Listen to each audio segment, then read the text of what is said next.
Big fight ವಿಶೇಷ ನಾನು ರಮಾಕಾಂತ್. ಒಂದು ಗಂಭೀರವಾದಂಥ ವಿಚಾರ ಇದು. ಗುಜರಾತ್ನ ಅಹಮದಾಬಾದ್ನ ಭೀಕರ ವಿಮಾನ ದುರಂತ ಇದು. ವಿಮಾನ ಹಾಗಾದರೆ ಕಳಪೆ ಇತ್ತಾ? ನೋಡಿ, ಈ ವಿಮಾನದಲ್ಲಿ ಅಂದರೆ ಇಂಥ ವಿಮಾನಗಳಲ್ಲಿ 100 ಕೋಟಿ ಜನ ಪ್ರಯಾಣ ಮಾಡಿದ್ದಾರೆ. ಇದೇ ಬೋಯಿಂಗ್ ವಿಮಾನಗಳಲ್ಲಿ 100 ಕೋಟಿ ಜನ ಪ್ರಯಾಣ ಮಾಡಿರ್ತಕ್ಕಂತಹ ಒಂದು ದೊಡ್ಡ ಹಿಸ್ಟ್ರಿ ಇರತಕ್ಕಂಥ ವಿಮಾನ ಸಂಸ್ಥೆ ಇದು. ವಿಮಾನ ತಯಾರಿಕಾ ಸಂಸ್ಥೆ ಇದು. 100 ಕೋಟಿ ಜನ ಟ್ರಾವೆಲ್ ಮಾಡಿದ್ದಾರೆ. ಸಾವಿರಾರು ರೂಪಾಯಿ ಖರ್ಚು ಮಾಡ್ತಾರೆ ಜನ, ಸಾವಿರಾರು ರೂಪಾಯಿ ಖರ್ಚು ಮಾಡ್ತಾರೆ.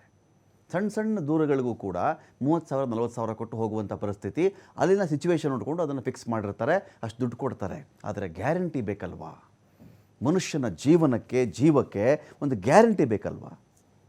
ಈ ಒಂದು ವಿಚಾರದಲ್ಲಿ ಅಪಾರ ಪ್ರಮಾಣದಲ್ಲಿ ಸಾವು ನೋವು ಆಗಿದೆ.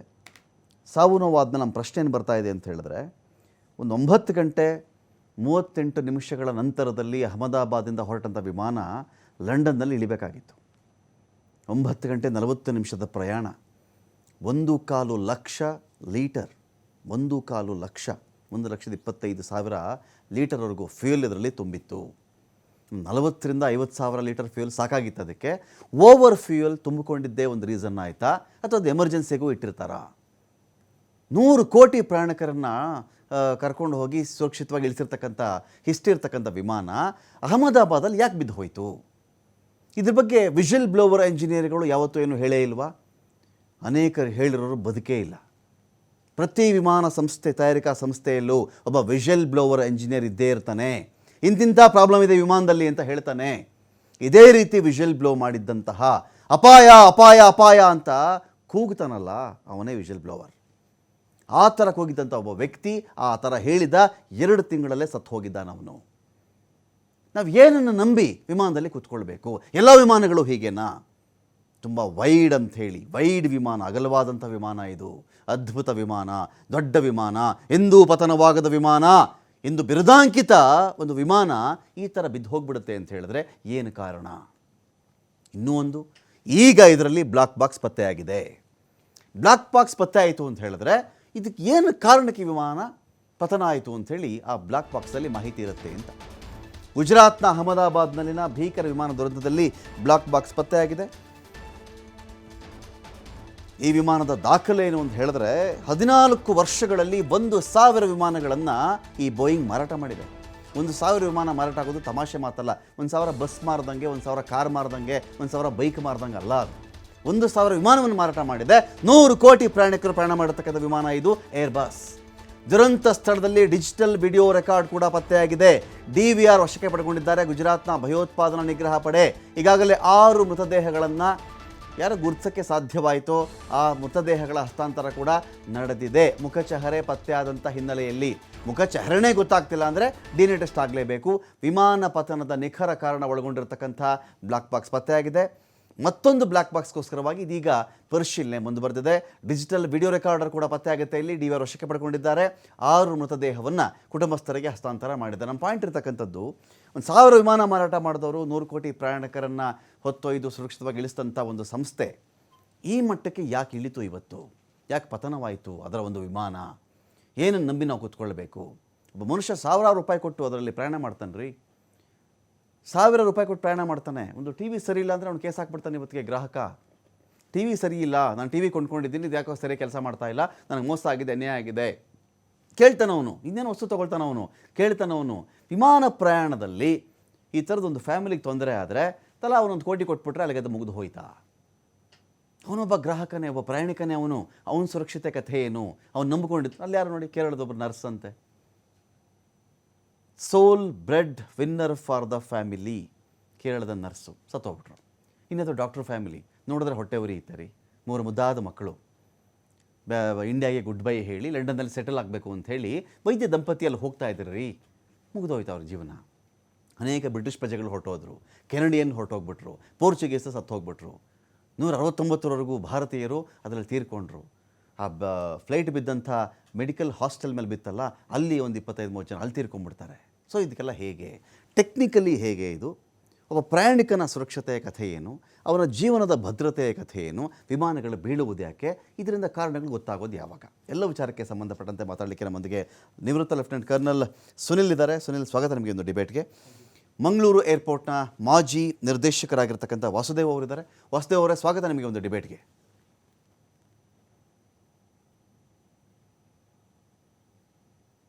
ಸ್ವಾಗತ ವಾಸುದೇವ್ ಅವರೇ ನಿಮಗೆ. ಇನ್ನೊಂದು ಕಡೆ BS ಸುದರ್ಶನ್ ಅವರಿದ್ದಾರೆ, ನಿವೃತ್ತ ವಿಂಗ್ ಕಮಾಂಡರ್. ಸ್ವಾಗತ ಸುದರ್ಶನ್ ಅವರೇ, ತಮಗೂ ಕೂಡ ಒಂದು ಡಿಬೇಟ್ಗೆ.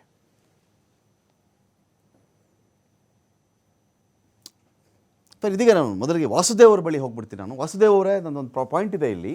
ವಿಮಾನ ಟೇಕ್ ಆಫ್ ಮತ್ತು ಲ್ಯಾಂಡಿಂಗ್ ಈ ವಿಚಾರ ಅಂತ ಬಂದಾಗ ಬಹಳ ಕ್ರೂಷಿಯಲ್ ಟೈಮ್ ಅದು ಅಂತ ಹೇಳಿ ಅನೇಕ ಬಾರಿ ಅದಾದಮೇಲೆ ಅದು ಸೆಟಲ್ ಆದಮೇಲೆ ATCಯ ತುಂಬ ದೊಡ್ಡ ಕೆಲಸ ಅವಾಗಿರಲ್ಲ, ಲ್ಯಾಂಡಿಂಗ್ ಮತ್ತು ಟೇಕ್ ಆಫಲ್ಲಿ ಮತ್ತು ತುಂಬ ಕೆಲಸ ಇರುತ್ತೆ ಅಂಥೇಳಿ ATCಯ ಸಿಚುವೇಷನಲ್ ಕಂಡೀಷನ್ ವಿಚಾರಕ್ಕೆ ಸಂಬಂಧಪಟ್ಟಂತಹ ಕೆಲವು ರಾಂಗ್ ಸಿಗ್ನಲ್ಗಳ ಕಾರಣದಿಂದಾಗಿ ಸುಮಾರು 5,000 ವಿಮಾನದ ಅಪಘಾತಗಳಾಗಿದೆ ಅಂತ ನಾನು ಕೇಳ್ಪಟ್ಟಿದ್ದೀನಿ.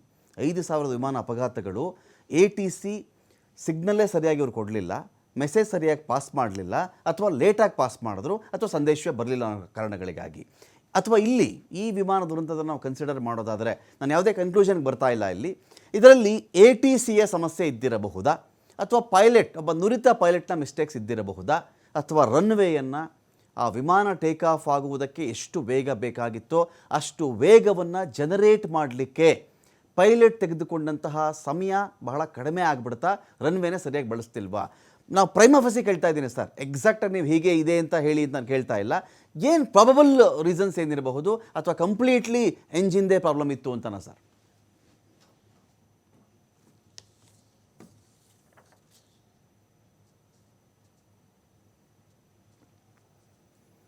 ಇದು ಟೇಕ್ ಆಫ್ ಹಂತದಲ್ಲಿ ಆಗಿರ್ತಕ್ಕಂತಹ ಒಂದು ಮೊದಲನೇ 50-60 ಸೆಕೆಂಡುಗಳಲ್ಲಿ ನಡೆದು ಹೋಗಿರ್ತಕ್ಕಂತಹ ಘಟನೆ ಆಗಿದ್ರೂನು ಅಲ್ಲಿ ಅದಕ್ಕೆ ಮುಂಚೆ ಏನೇನ್ ಚೆಕ್ ಮಾಡಿದ್ದಾರೆ ಆ ಚೆಕ್ಗಳನ್ನ ಮಾಡಿರೋದ್ರ ಪ್ರಕಾರ ಏನಾದ್ರೂ ಇಂಡಿಕೇಟರ್ ತಪ್ಪಿದ್ರೆ ಅಥವಾ ಇಂಡಿಕೇಟರ್ ರಾಂಗ್ ಇಂಡಿಕೇಶನ್ ಕೊಟ್ಟಿದ್ರೆ ಅದನ್ನ ನಾವು ಈ ಬ್ಲಾಕ್ ಬಾಕ್ಸ್ ಗಳಿಂದ ಕಂಡುಹಿಡಿಯಬಹುದು.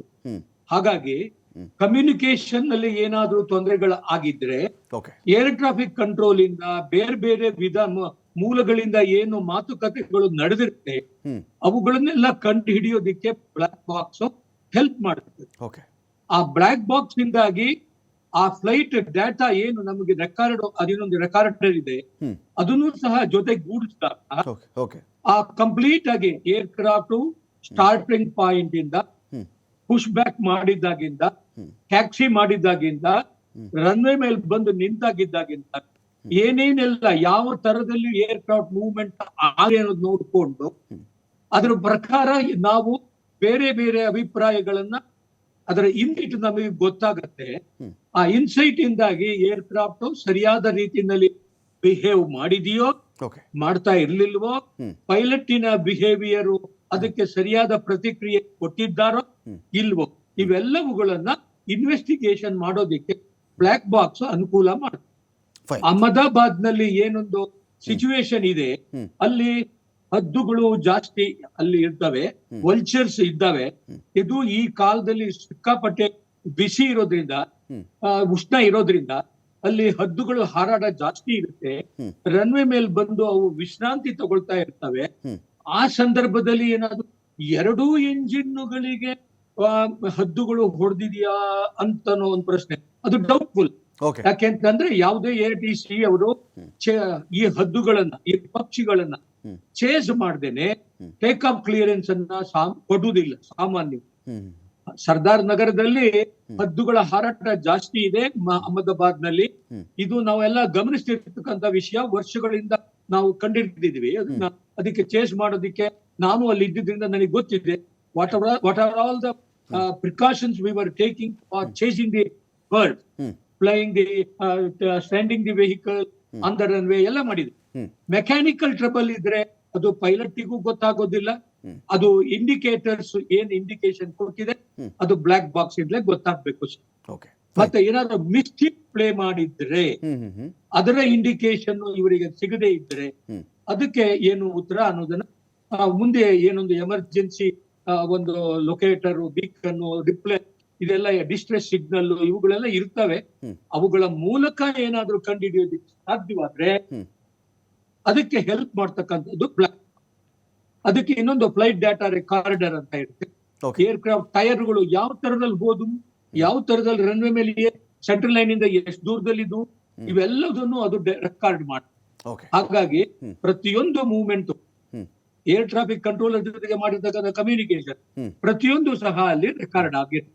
Okay, fine. ಇದೀಗ ಸುದರ್ಶನ್ ಸರ್, ನಾನು ನಿಮ್ಮನ್ನು ಕೇಳಬೇಕಾಗಿತ್ತು. ಈಗ ಸರ್, ಈ ವಿಮಾನ ಏನೋ ಟೇಕ್ ಆಫ್ ಆಗಿ ಆಮೇಲೆ ಇನ್ನೇನೇನೋ ಪ್ರಾಬ್ಲಮ್ ಆಗಿ ಯಾವುದೋ ಒಂದು ಸಿಡಿಲು ಬಡಿದ್ಬಿಟ್ಟು ಯಾವುದೋ ಹಕ್ಕಿಗಳದ್ದು ಏನೋ ತೊಂದರೆ ಆಗಿ ಅಥವಾ ಒಂದು ಟರ್ಬುಲೆನ್ಸ್ ಕ್ರಿಯೇಟ್ ಆಗಿಬಿಟ್ಟು ವಿಮಾನ ಬಿದ್ದು ಹೋಗೋದು ಬೇರೆ.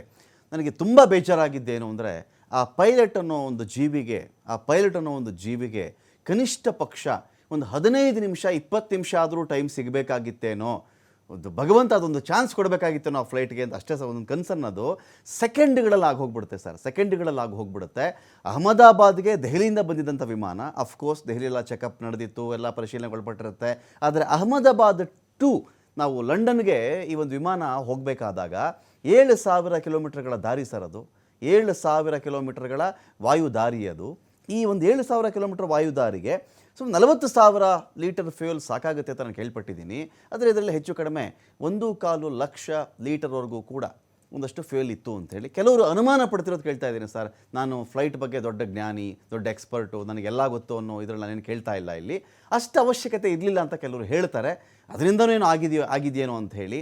ಬಟ್ ಈ ಟೇಕ್ ಆಫೇ ಸರಿಯಾಗಿ ಆಗದೇ ಇರುವುದಕ್ಕೆ ಒಂದು ವಿಮಾನದಲ್ಲಿ ನುರಿತಿರುವವರಾಗಿ ಏನು ರೀಸನ್ ಆಗ್ಬೋದು? ಟೇಕ್ ಆಫೇ ಸರಿಯಾಗಿಲ್ಲಪ್ಪ, ಏನು ರೀಸನ್ಸ್, ಪ್ರಾಬಬಲ್ ರೀಸನ್ಸ್ ಇರ್ಬೋದು ಸರ್? ಈಗ ನೋಡಿ, ನಿಮ್ಮ ಪ್ರಶ್ನೆಯ ಮೊದಲನೇ ಭಾಗ ಫ್ಯೂಲ್ ಪ್ಲಾನಿಂಗ್ ಹೇಗಿರುತ್ತೆ ಅಂದ್ರೆ, ಅದನ್ನ ಈ ಏರ್ಲೈನ್ ನ ಒಂದು ಡಿಸ್ಪ್ಯಾಚರ್ ಗಳಿರ್ತಾರೆ, ಅವರು ಡಿಸೈಡ್ ಮಾಡ್ತಾರೆ. ಯಾಕಂದ್ರೆ ಈಗ ನೋಡಿ, ಪಾಕಿಸ್ತಾನದ air space is closed for Indian aircrafts. So ಅದರಿಂದ they have to take a detour. So ಅಲ್ಲಿಂದ they have to cater for extra fuel. It is the airlines planning. ಅಂದ್ರೆ ಡಿಸ್ಪ್ಯಾಚರ್ ಅಂತ ಏನಿರ್ತಾರೆ, ನಮಗೆಲ್ಲ ಫ್ಲೈಟ್ ಪ್ಲಾನ್ ಸಿದ್ಧತೆ ಮಾಡ್ಕೊಡ್ತಾರಲ್ಲ, ಅವರು ಕ್ಯಾಲ್ಕುಲೇಟ್ ಮಾಡಿರ್ತಾರೆ. The captain has freedom to take extra fuel by 500 kg 600 kg because of weather ಅಂತ ಇರ್ಬೋದು ಅಷ್ಟೇ. ಸೊ ಇವರು ಎಷ್ಟು ಫ್ಯೂಲ್ ತಗೊಂಡಿದ್ರು ಅಂತ ನನಗೆ ಎಕ್ಸಾಕ್ಟ್ಲಿ ಗೊತ್ತಿಲ್ಲ. ಈಗ ನೋಡಿ, ನಮ್ಮ ಏರ್ ಬಸ್ ನಲ್ಲಿ ನಾವು ಪ್ರತಿ ನಿಮಿಷಕ್ಕೆ 45 ಲೀಟರ್ ಪೆಟ್ರೋಲ್ ನ ನಾವು ATF ನ ನಾವು ಕನ್ಸ್ಯೂಮ್ ಮಾಡ್ತೀವಿ. ಸೊ ಆ ಪ್ರಕಾರ it is almost 9 hours of flight from Ahmedabad to Gatwick. So ಅದ್ರ ಪ್ರಕಾರ ಕ್ಯಾಲ್ಕುಲೇಟ್ ಮಾಡಿರ್ತಾರೆ. ಪ್ಲಸ್ ಗ್ಯಾಟ್ವಿಕ್ ಅಲ್ಲಿ ಲ್ಯಾಂಡ್ ಮಾಡೋಕೆ ಏನೋ ಒಂದು ವೆದರ್ ಅಥವಾ ಆಪರೇಷನಲ್ ರೀಸನ್ ಇಂದ ಡೈವರ್ಟ್ ಮಾಡಬೇಕು ಅಂದ್ರೆ to another airport nearby ಅಥವಾ ಸಮ್ 30 minutes ಅವೇ. ಸೊ ಅದಕ್ಕೆ ಒಂದು ಕಾಂಟಿಂಜೆನ್ಸಿ ಫ್ಯೂಲ್ ಅಂತ ಇನ್ನೊಂದು ಇರುತ್ತೆ. ಅಂದ್ರೆ ಎರರ್ಸ್ ಇನ್ ನ್ಯಾವಿಗೇಷನಲ್ ಇನ್ಅಕ್ಯುರಸಿ ಅಥವಾ ವೆದರ್ ಅಂತ ಹೇಳಿ. ಸೊ ಒಂದಿಷ್ಟು ಹೆಂಗೆ ಯದ್ವಾತದ್ವ ಫ್ಯೂಲ್ ಹಾಕೊಂಡು ಯಾರು ಹೋಗಲ್ಲ. It may be capable of carrying 100 tons, but the fuel is very very wisely calculated. ಆಮೇಲೆ ಒಂದು ಮ್ಯಾಕ್ಸಿಮಮ್ ಟೇಕ್ ಆಫ್ ವೇಟ್ ಅಂತ ಇರುತ್ತೆ, ಮ್ಯಾಕ್ಸಿಮಮ್ ಝೀರೋ ಫ್ಯೂಲ್ ವೇಟ್ ಅಂತ ಇರುತ್ತೆ. ಅಂದ್ರೆ without any fuel what is the weight with passengers and cargo. So ಅದರ ಪ್ರಕಾರ fuel ಮತ್ತೆ as per the fuel plan ಮಾಡ್ತಾರೆ. ಸೊ ಈ ತರ ಒಂದು ಹೆವಿ ವೇಟ್ ಅಥವಾ ಓವರ್ ವೇಟ್ ಟೇಕ್ ಆಫ್ ಮಾಡಿರೋ ಒಂದು ಸಾಧ್ಯತೆ ತುಂಬಾ ಕಡಿಮೆ. ಹೀಗೆ fuel planning it's a very very meticulous planning. Number 1. Number 2, ಈಗ ಟೇಕ್ ಆಫ್ ನಲ್ಲಿ ಏನಾಯ್ತು, see I have done some 500 landings in Ahmedabad. It is the most unsafe airport in India. Runway 2-3 ಇಂದ ನಾವು ಟೇಕ್ ಆಫ್ ಆದ್ರೆ ಎಡಗಡೆ complete slum area. Complete slum area for miles. ಅಲ್ಲಿ ತುಂಬಾ bird activity ಇರುತ್ತೆ. ಇವರು ವಾಸುದೇವ್ ಅವರು ಹೇಳ್ತಾ ಇದ್ರು, ನಾನು ಹೇಳ್ತೀನಲ್ಲ, every landing and take off after Ahmedabad ಒಂದಿಷ್ಟು ನಿಟ್ಟುಸಿರು ಬಿಡುತ್ತೆ ಪೈಲಟ್ ಸದ್ಯ ಇವತ್ತೇನು ಆಗ್ಲಿಲ್ಲ ಅಂತ. It is such an unsafe airport. ಇದು ಯಾಕೆ ಅಂದ್ರೆ ನೋಡಿ, ಈ DGCA ಅಂತ ಏನಿದೆಯಲ್ಲ, it is manage by babus, IAS babus. Okay They have no clue. They Okay. are not professionals. They're just baboos, clerks, highly unprofessional people. ಈ ಅಹಮದಾಬಾದ್ ಆಗಲಿ, ಪಟ್ನಾ ಆಗಲಿ, ಗೌಹಟಿನಲ್ಲಿ ಆಗಲಿ, it is a ticking bomb. It has happened now in Ahmedabad. It will happen next in the Patna. It will happen next in Guwahati, because the DGCA has no clue. This person who's DGCA is come from Agriculture and Farmer Welfare Department. What does he know about flying? Nothing. So ಈ ಒಂದು macro level mismanagement ಇದೆಯಲ್ಲ, that is, it is not pilot's fault. We keep saying pilot error ಅಂದ್ರೆ ಪ್ರತಿಯೊಂದು ಅಪಘಾತ ಆದಾಗ if the pilot dies, blame him and bury him. If it is survives, hang him. So it is only ನಮ್ಮ investigation ಏನ್ ನಡೀತಾ ಇರುತ್ತಲ್ವಾ, they have preconceived that pilot error. Bullshit. This is not the case. This is not the way. Luckily ಈ accident ಅಲ್ಲಿ ಅಮೆರಿಕದಿಂದ NTSB ಅನ್ನೋರು ಬರ್ತಿದ್ದಾರೆ, national transportation safety board ಅಂತ ಹೇಳಿ. ಆಮೇಲೆ ಬೋಯಿಂಗ್ ಕಂಪನಿಯವರು ಬರ್ತಾ ಇದ್ದಾರೆ, because this is the first accident of dream liner. So ಲಕ್ಕಿಲಿ ಈ DGCA ಯಾರೋ ಇನ್ನೊಬ್ಬ ಕ್ಲರ್ಕ್ ಕರ್ಕೊಂಡ್ ಬಂದು ಯು ಗೋ ಅಂಡ್ ಇನ್ವೆಸ್ಟಿಗೇಟ್ ಅಂತ ಹೇಳ್ತಾರೆ. ಅವರು ಶರ ಬರ್ಕೊಡ್ತಾರೆ, because he doesn't know, is from agriculture department. He will sign on the dotted line. So this is how statistics ತಗೊಂಡು 65% ಪೈಲಟ್ ಎರರ್, ಹ್ಯೂಮನ್ ಎರರ್ ಅಂತ ಹೇಳ್ತಾರೆ. It's all bullshit. ಯಾಕಂದ್ರೆ ಇವ್ರಿಗೆ ಯಾರಿಗೂ ಯಾವ ಒಂದು airport, it is Ahmedabad is centre of the city and surrounded by slum area, bird menace. So ಇದನ್ನ mitigate ಮಾಡಕ್ ಅವರಿಗೆ ತಾಕತ್ತಿಲ್ಲ, ಯಾಕಂದ್ರೆ they have to take very tough decisions to vacate.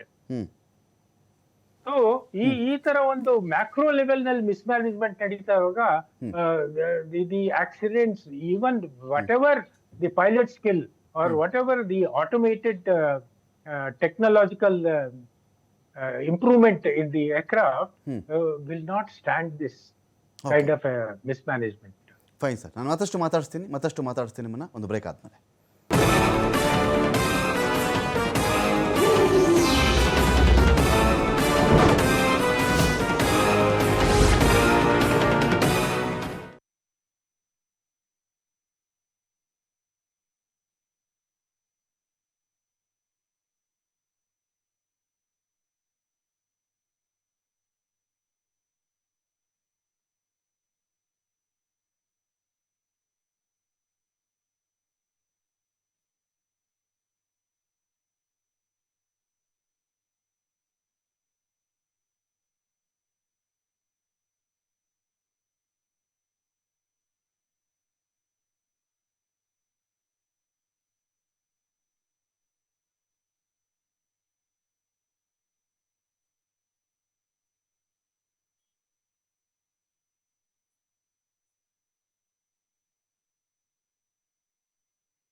Akhara big fight ವಿಶೇಷ ಮತ್ತೆ ಮುಂದುವರಿತಾ ಇದೆ. ವಿಮಾನಯಾನ ಪ್ರಯಾಣಿಕರ ಹಿತದೃಷ್ಟಿಯಿಂದ ಈ ಒಂದು ಚರ್ಚೆ ನಡೀತಾ ಇದೆ. ವಿಮಾನಯಾನ ಪ್ರಯಾಣಿಕರು ಇನ್ನು ಮುಂದೆ ಏನು ಮಾಡಬೇಕು, ಅವ್ರಿರ್ತಕ್ಕಂಥ ಹಾಗಾದರೆ ಎಲ್ಲ ವಿಮಾನಯಾನ ಪ್ರಯಾಣಿಕರ ಮೇಲೆ ವಿಮಾನಕ್ಕೆ ಹತ್ತಲೇಬೇಡ್ರಿ ಅಂತ ಹೇಳ್ತಾ ಇದ್ದೀವ? ನೋ.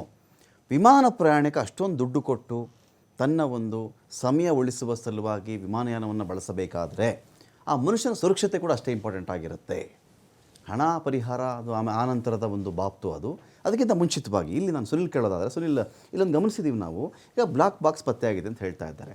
ನಮಗೆ ಇಲ್ಲಿ ಸುದರ್ಶನ್ ಸರ್ ಹೇಳ್ತಾ ಇದ್ರು ಒಂದು ಮಾತನ್ನು, ಇಲ್ಲಿ ಅಗ್ರಿಕಲ್ಚರ್ ಹಿನ್ನೆಲೆ ಇರತಕ್ಕಂಥ ಒಬ್ಬ ವ್ಯಕ್ತಿಯನ್ನು DGCಯಲ್ಲಿ ಏನೋ ಒಂದು ಮಾಡಿದ್ದಾರೆ, ತನಿಖೆಗೇನೋ ಕಳಿಸ್ತಾರೆ, ಏನೋ ಒಂದು ಡಾಟೆಡ್ ಲೈನ್ಸ್ ಮೇಲೆ ಏನೋ ಶರ ಬರೆದುಬಿಟ್ಟು ಹೊರಟೋಗ್ತಾರೆ ಅಂತ ಹೇಳಿ. ಅಗ್ರಿಕಲ್ಚರ್ ಎಕ್ಸ್ಪರ್ಟ್ ಇದ್ದಾರಾ, ಅದರಲ್ಲಿ ಅವರು ನೈಪುಣ್ಯತೆ ಇಟ್ಕೊಂಡಿರಲಿ. ಯಾವುದೇ ಕೃಷಿ ಬೆಳೆಗಳು, ವ್ಯಾಪಾರ, ಅದ್ರ ಬೆಲೆ, ಇದ್ರ ಬಗ್ಗೆ ಅವ್ರು ಡಿಸೈಡ್ ಮಾಡ್ಕೊಳ್ಳಿ. ವಿಮಾನಯಾನ ಸಂಸ್ಥೆ ತೊಗೊಂಡು ಹೋಗಿ ಒಬ್ಬ ವ್ಯಕ್ತಿಯನ್ನು ಅಗ್ರಿಕಲ್ಚರ್ಗೆ ಹಾಕಿದ್ರೆ ಹೇಗೋ, ಅಗ್ರಿಕಲ್ಚರಲ್ ವ್ಯಕ್ತಿಯನ್ನು ತಂದು ಇಲ್ಲಿಗೆ ಹಾಕಿದ್ರು ಹಾಗೆ. ಅವನವನು ಎಕ್ಸ್ಪರ್ಟೈಸ್ ಅದರಲ್ಲಿ ಬೇರೆ ಬೇರೆ ಇರುತ್ತೆ.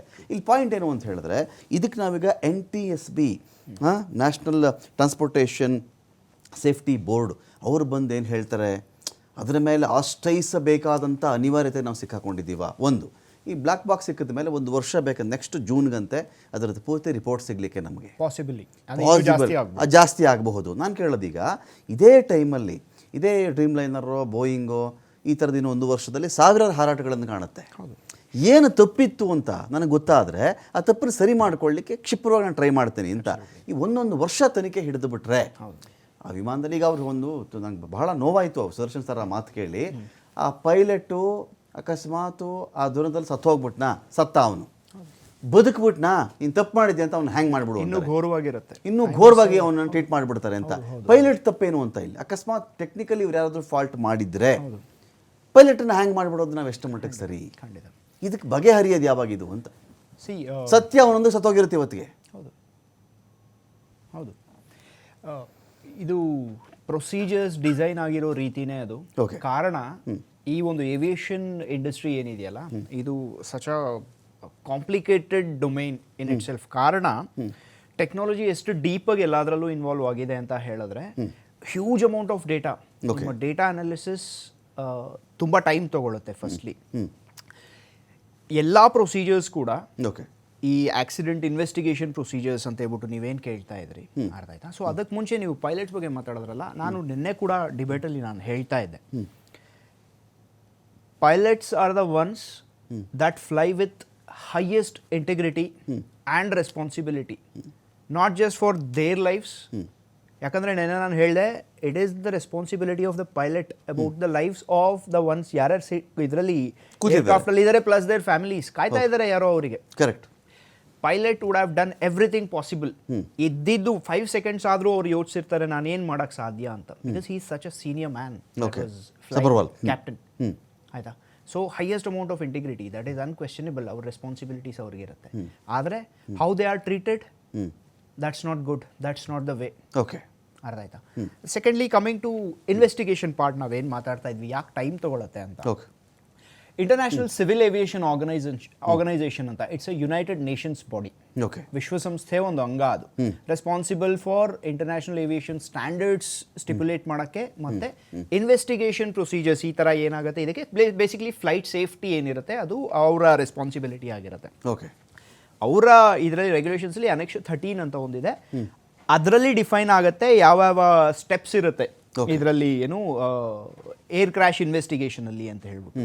ಸೊ ಅದರಲ್ಲಿ ಬ್ಯೂರೋ ಆಫ್ ಯುನೋ ಅದು ಆ ಒಂದು ಇದೆ ಏನಿದೆ, ತುಂಬ ಬ್ಯೂರೋಸ್ ಜೊತೆ ಅದು ಕೊಲಾಬರೇಟ್ ಆಗುತ್ತೆ. ಓಕೆ, ಅದು ಸರ್ ಹೇಳಿದಾಗ ಈಗ US NTSB ಅಂತ ಹೇಳ್ಬಿಟ್ಟು ಏನು ಹೇಳಿದ್ರು, UK ಅಲ್ಲಿ ಒಂದಿದೆ ಸೇಮ್, ನಾವೇನು ಕರಿತೀವಿ AAIB ಅಂತ ಇಂಡಿಯಾದಲ್ಲಿ ಏನಿದೆ ಅಲ್ವಾ, ಏರ್ಕ್ರಾಫ್ಟ್ ಆಕ್ಸಿಡೆಂಟ್ ಇನ್ವೆಸ್ಟಿಗೇಷನ್ ಬೋರ್ಡ್ ಅಂತ ಹೇಳ್ಬಿಟ್ಟು, ಅದೇ ಥರ UK ಅಲ್ಲೂ ಒಂದಿದೆ. ಸೊ ಇವೆಲ್ಲ ಕೊಲಾಬೊರೇಟಿವ್ ಬಾಡೀಸ್. ಇವಾಗ ಇವರೆಲ್ಲ ಬರ್ತಾರೆ ಇನ್ವೆಸ್ಟಿಗೇಷನ್, ನೋಟಿಫಿಕೇಶನ್ ಇರುತ್ತೆ. ಸೊ ಇದರಲ್ಲಿ ಸ್ಟೆಪ್ಸ್ ಅಂತ ಹೇಳ್ಬಿಟ್ಟು ನಾವು ಮಾತಾಡಿದ್ರೆ, first is immediate response, that is also part of the investigation. ತಕ್ಷಣದಲ್ಲಿ ಹೋಗ್ಬಿಟ್ಟು ಅಲ್ಲಿ ಏನೇನು ರೆಸ್ಕ್ಯೂ ಮಾಡಬೇಕು ಅಂತ, that is part of the investigation. ಅದಾದಮೇಲೆ ಅವರು ಒಂದು ಅಫಿಷಿಯಲ್ ನೋಟಿಫಿಕೇಶನ್ ಕೊಡ್ತಾರೆ to all the concerned agencies, ಯಾರ್ಯಾರು ಇದ್ದಾರೆ ಇದರಲ್ಲಿ, ಅಂದರೆ ಮ್ಯಾನುಫ್ಯಾಕ್ಚರರಿಂದ ಹಿಡಿದು ಯೂಸರ್ವರೆಗೂ ಯಾವ ಕಂಟ್ರಿ ಇನ್ವಾಲ್ವ್ ಆಗಿದೆ, ಆ ಕಂಟ್ರಿ ಗೌರ್ಮೆಂಟ್ ಏವಿಯೇಷನ್ ಮಿನಿಸ್ಟ್ರಿ ಏನಿರುತ್ತೆ ಅದಕ್ಕೆ ಎಲ್ಲ ಕನ್ಸರ್ನ್ಡ್ ಯಾರ್ಯಾರು ಇರ್ತಾರೆ ಎಲ್ಲರಿಗೂ ಇವ್ರು ಅಫಿಷಿಯಲ್ ನೋಟಿಫಿಕೇಶನ್ ಕೊಡ್ತಾರೆ. ದೆನ್ ಇನ್ವೆಸ್ಟಿಗೇಷನ್ ಟೀಮ್ ಇವ್ರನ್ನೆಲ್ಲಾನು ಕಂಪ್ರೈಸ್ ಮಾಡ್ಬಿಟ್ಟು ಒಂದು ಇನ್ವೆಸ್ಟಿಗೇಷನ್ ಟೀಮ್ ಫಾರ್ಮ್ ಆಗುತ್ತೆ. With my knowledge I can say investigation team already notify ಆಗಿ ಫಾರ್ಮ್ ಆಗ್ಬಿಟ್ಟಿರುತ್ತೆ. ಈಗ ನಾವು they will start. First thing they will do site examination ಮಾಡ್ತಾರೆ. ಈಗ ಎಲ್ಲಿ ಕ್ರ್ಯಾಶ್ ಆಗಿದೆ ಅಲ್ಲ ಅಲ್ಲಿ ಸೈಟ್ ಎಕ್ಸಾಮಿನೇಷನ್ ಮಾಡಿ, ಇವತ್ತು ನಮ್ಗೆ ಆಲ್ರೆಡಿ ನ್ಯೂಸ್ ಬರ್ತಾ ಇದೆ, CVR ಮತ್ತು ಇದೆಲ್ಲ ಬ್ಲ್ಯಾಕ್ ಬಾಕ್ಸ್ ಅಂತ ಹೇಳ್ಬಿಟ್ಟು ನಾವೇನು ಕರಿತೀವಿ, FDRs ಫ್ಲೈಟ್ ಡೇಟಾ ರೆಕಾರ್ಡರ್ಸ್ ಅದೆಲ್ಲನೂ ಏನಾಗಿದೆ ಅದೆಲ್ಲ already they have been recovered. ಈಗ ನೆಕ್ಸ್ಟ್ ಆ್ಯಕ್ಚುಯಲ್ ಒಂದು ಪ್ರೊಸೆಸ್ ಏನಿದೆ ಅಲ್ಲ ಈಗ ಸ್ಟಾರ್ಟ್ ಆಗುತ್ತೆ. ಯಾಕಂದರೆ ಡೇಟಾ ಅನಾಲಿಸಿಸ್ ಅಂತ ಹೇಳ್ಬಿಟ್ಟು ಏನಿರುತ್ತಲ್ಲ it's huge. Huge amount of data. ಅರ್ಥ ಇದು 10 ಸೆಕೆಂಡ್ ಫ್ಲೈಟ್ ಆದರೂ ಈಗ ಅವರು ಇದಕ್ಕೆ ಮುಂಚೆ ಏನಾಯಿತು, ಅದಕ್ಕೆ ಹಿಂದಿನ ಫ್ಲೈಟಲ್ಲಿ ಏನಾಗಿತ್ತು ಅದರದ್ದೆಲ್ಲಾನು ಅಸೆಸ್ಮೆಂಟ್ ನಡೆಯುತ್ತೆ. ಏನಾದರೂ ಟೆಕ್ನಿಕಲ್ ಗ್ಲಿಚಸ್ ಇದೆಯಾ, is there a possibility of sabotage, ಗೊತ್ತಾಗದಿರ ಯಾರಾದರೂ ಸಾಬೋಟಾಜ್ ಮಾಡಿದಾರಾ, ಈ ಎಲ್ಲ ಆ್ಯಂಗಲ್ ಇಂದಾನು ಈಗ ಇನ್ವೆಸ್ಟಿಗೇಷನ್ ಏನಿದೆ ಅದು ಈಗ ಸ್ಟಾರ್ಟ್ ಆಗುತ್ತೆ. ದೆನ್ ಕಾಂಟ್ರಿಬ್ಯೂಟಿಂಗ್ ಫ್ಯಾಕ್ಟರ್ಸ್ ಏನಿರುತ್ತೆ ಅದನ್ನ ಅನಲೈಸ್ ಮಾಡಿ ರೀಕನ್ಸ್ಟ್ರಕ್ಷನ್ ನಡೆಯುತ್ತೆ. ಒಂದು ಇಂಟರಿಮ್ ರಿಪೋರ್ಟ್ ಅಂತ ಅವ್ರು ರಿಲೀಸ್ ಮಾಡ್ತಾರೆ that this is the possible reason but this is not conclusive. ಇದು ಇನ್ನು ಫರ್ದರ್ ಇನ್ ಡೆಪ್ತ್ ಇನ್ವೆಸ್ಟಿಗೇಷನ್ ಇನ್ನೂ ನಡೆಯುತ್ತೆ. ಸೊ ಒಂದು ಇಂಟರಿಮ್ ರಿಪೋರ್ಟ್ ಆ್ಯಂಡ್ ಅದರಲ್ಲಿ ಕ್ಲಿಯರ್ ಕಟ್ ಏನಾದರೂ ಗೊತ್ತಾಯ್ತು ಅಂದರೆ they will bring it out. If not we will have to wait ಅವರು ಫೈನಲ್ ರಿಪೋರ್ಟ್ ಯಾವಾಗ ಕೊಡ್ತಾರೆ ಅಂತ. ಅದಾದಮೇಲೆ ಸೇಫ್ಟಿ ಮೆಜರ್ಸ್ ಏನಿರುತ್ತಲ್ಲ ಅದನ್ನು ಅವರು ಇಂಪ್ಲಿಮೆಂಟ್ ಮಾಡ್ತಾರೆ. It's a laborious procedure. ತುಂಬ ಟೈಮ್ ತೊಗೊಳುತ್ತೆ ಇದರಲ್ಲಿ. And it is for this reason ನಾನು ಹೇಳ್ದೆ ಅಲ್ವಾ 2018-19 ಎರಡು ಬೋಯಿಂಗ್ದು ಏನು ಕ್ರ್ಯಾಶಸ್ ಆಗಿತ್ತು, 737 MAX. Almost for 20 months it was grounded globally. If I remember it correctly, 20 months. ಅರ್ಥ ಆಯ್ತಾ? For a long time, that is one of the longest grounding of an aircraft basically. So ಇಷ್ಟು ನಡೆಯುತ್ತೆ. So ಈಗ next ಏನಾಗುತ್ತೆ, reports ಬರ್ತಾ ಇದೆ, ಈ Boeing ಏನಿದೆ ಅದನ್ನ ಗ್ರೌಂಡ್ ಮಾಡ್ತಾರೆ ಅಂತ. ಸುದರ್ಶನ್ ಸರ್ ನಂದು ಇನ್ನೊಂದು ಪಾಯಿಂಟ್ ಏನಂದರೆ ಸರ್, ಈಗ ಈ ವಿಮಾನ ಹಾರಿದ ರೀತಿಯನ್ನು ನಾವು ಗಮನಿಸಿದ್ರೆ ಈಗ ಟೆಕ್ನಿಕಲ್ ರೀಸನ್ ಅಂತ ಬಂದಾಗ ನೋಡಿ ಸರ್, ಇದರಲ್ಲಿ ಎಂಜಿನ್ ಪಾರ್ಟ್ 1 ನಾನೀಗ ಸ್ವಲ್ಪ ತೀರಾ ಕಾಮನ್ ಮ್ಯಾನಿಗೆ ಅರ್ಥವಾಗೋ ರೀತಿಯಲ್ಲಿ ಮಾತಾಡೋಕ್ಕೆ ಒಂದು ಟ್ರೈ ಮಾಡ್ತಾ ಇದ್ದೀನಿ ನಾನು. ಎಂಜಿನ್ ಪಾರ್ಟ್ 1 ಬರುತ್ತೆ, ಎಲೆಕ್ಟ್ರಿಕ್ ಡಿವೈಸ್ಗಳು, ಬ್ಯಾಟರಿ. ಕಾರಣ ಈಗ ಜಪಾನರು 2013 2 ಹೊಸ ವಿಮಾನ ಖರೀದಿ ಮಾಡ್ಕೊಂಡಿದ್ರು. ಅದರಲ್ಲಿ ಲಿಥಿಯಂ ಅಯಾನ್ ಬ್ಯಾಟ್ರಿಯಿಂದ ಒಂದು ವಿಮಾನ ನಿಂತಿದ್ದಲ್ಲೇ ಅದು ಬೆಂಕಿ ಹೊತ್ಕೊಂಡ್ಬಿಟ್ಟಿತ್ತು, ಇನ್ನೊಂದು ಗಗನದಲ್ಲಿದ್ದಾಗ ಬೆಂಕಿ ಹೊತ್ಕೊಂಡು ಬಿಡುತ್ತೆ. ಆಮೇಲೆ ಸೇಫ್ ಲ್ಯಾಂಡಿಂಗ್ ಹೇಗೋ ಪೈಲಟ್ ಮಾಡಿದ್ರು ಅದನ್ನು. ಇದರಲ್ಲಿ battery part, engine part, electrical ವಿಚಾರ ಅಥವಾ ಟೆಕ್ನಿಕಲಿ ಏನು ನಿಮ್ಗೆ ಅದು ಲಿಫ್ಟ್ ಆಗಲಿಲ್ವಲ್ಲ ಸರ್, ಇನ್ನೂ ಮೇಲೆ ಲಿಫ್ಟ್ ಆಗಲಿಲ್ವಲ್ಲ, ಪ್ರಾಬಬಲ್ ರೀಸನ್ಸ್ ಏನಿರಬಹುದು ಅಂತ ಅನ್ಸುತ್ತೆ ಸರ್ ನಿಮಗೆ? ಈಗ ನೋಡಿ, I was an Airbus pilot. So ನನ್ನ type of aeroplane I don't want to ಕೊಚ್ಕೊಳ್ಳೋದೇನು ನನಗೆ ಇಲ್ಲ. But Boeing has a problem. ನೀವೇ ಹೇಳ್ದಾಗೆ lithium battery got fire and ಮಲೇಷಿಯಾದ MH371 ಏನು it just disappeared. Till today nobody knows where it is, where it got crashed. But fortunately this Dreamliner continued to have a very good safety record. This is the first fatal of 787-8. So ಇದು ಒಂದು ಬಹಳ ಅತ್ಯಾಧುನಿಕ aeroplane ಅಂತ. It is let's respect it. Forget about the track record of Boeing. But ಇದು ಏನಾಗುತ್ತೆ ಅಂದ್ರೆ ಕೆಲವು ಸರಿ ನೋಡಿ, there is some screen height ಅಂತ ಹೇಳ್ತೀವಿ. as we take off up to 1500 feet above, once you reach, then pilot is ಅವರಿಗೊಂದು ಸ್ವತಂತ್ರ ಇರುತ್ತೆ. ಟರ್ನ್ ಅದೇ ರನ್ವೇ ಮೇಲೆ ಟರ್ನ್ ಬ್ಯಾಕ್ ಆಗಿ ಲ್ಯಾಂಡ್ ಮಾಡ್ಬೇಕಾ ಅಥವಾ ರೆಸಿಪ್ರಿಕಲ್ ರನ್ವೇ ಮೇಲೆ ಲ್ಯಾಂಡ್ ಮಾಡ್ಬೇಕಾ ಅಂತ ಒಂದು ಎನ್ವೆಲಪ್ ಫ್ರೀಡಮ್ ಅದು ಕೊಡುತ್ತೆ. ಸೊ ಇದ್ರಲ್ಲಿ ಏನಾಯ್ತು ಅಂದ್ರೆ it all happened before the screen height. Screen height ಅದು ತಲುಪೋವರೆಗೂ it is the most critical part of the flight. Whether it is during takeoff or even during land. At least during land andre when you reach around 400 feet and if both engine fails, you can still land. But when you take off and if both engine fail, then it is very very difficult. ಇದು ಮೊದಲನೇ ಸರಿ ಅಲ್ಲ, ಇದು ಐತಿಹಾಸಿಕವಾಗಿ ನೀವು captain ಸಲ್ಲಿ ಅಂತ ಒಂದು picture ಬಂದಿತ್ತು ನೋಡಬಹುದು.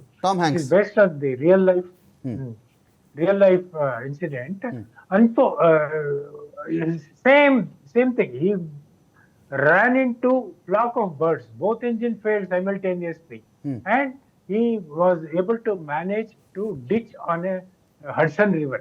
Correct. Everybody is safe. Everybody is safe.